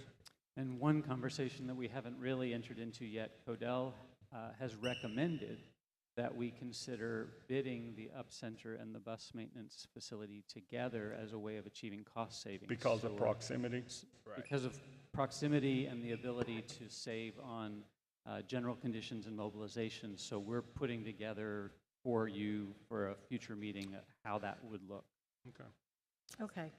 We'll be back at the Up Center in 3 weeks. Okay, I need a motion to approve the design development documents, BG2, BG3, and revised BG1 as presented. Motion. Okay, thank you, Mr. Jackie. Do I hear a second? Second. Okay, Ms. Bowling seconds. All in favor? Aye. All opposed? Motion carried. Okay, Stephen, bus garage revisit. Who's got that one? All right, this is really similar to some of the other conversations. This is really procedural. This gives the board flexibility. Jessica can explain really what the ask is to revise the bus garage BG1 if the board chooses to pay in building fund dollars. Right. This actually changes the BG1 just for funding sources. That's it. It used to be that it was all bonded, but we have came up with a plan to use the capital outlay and the building fund this year and next year to pay for the bus garage completely. After we pay all of our bond payments and what is left over, we should be able to pay for the bus garage completely. And to have additional revenue left.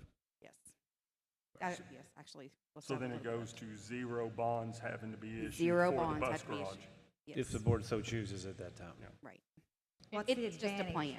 Is there any negative impact? Do you see that money being needed for something else and Yeah. not being available? Well, actually, or? no, because it's used just for paying our bond payments, just for building. So in capital outlay items, we have already deducted all of the bond payments, and the remaining money can be used to pay for the bus garage. We did have some athletic conversations in Nelson County High School that would still be able to be covered out of that capital outlay, Out of the building fund. out of the building fund. Okay. Any more questions? And Okay. it is just a plan, so. Okay, I need a motion to approve the revised BG 122-340 as presented. I make a motion. Ms. Bowling makes a motion. May I have a second? Second. Okay, a second by Mr. Jackie. All in favor? Aye. All opposed? Motion carried. Thank you very much. Thank you. Next is Student and Shareholder Engagement Board Calendar. Next board meeting will be June 6th at the Up Center, followed by potentially another board meeting at the Up Center on June 13th. We do know we have to have both of those meetings, partly because of state policy updates. Those take back to back. That's 2 weeks in a row. We'll probably spend most of our time at the Up Center for those meetings. We'll tour the Up Center on the 6th, allow Stephen to delve further into the conversation. That is not a major decision meeting on the 6th. The 13th is probably not as many decisions should be. We're thinking 30 to 40% as long as this one, maybe shorter.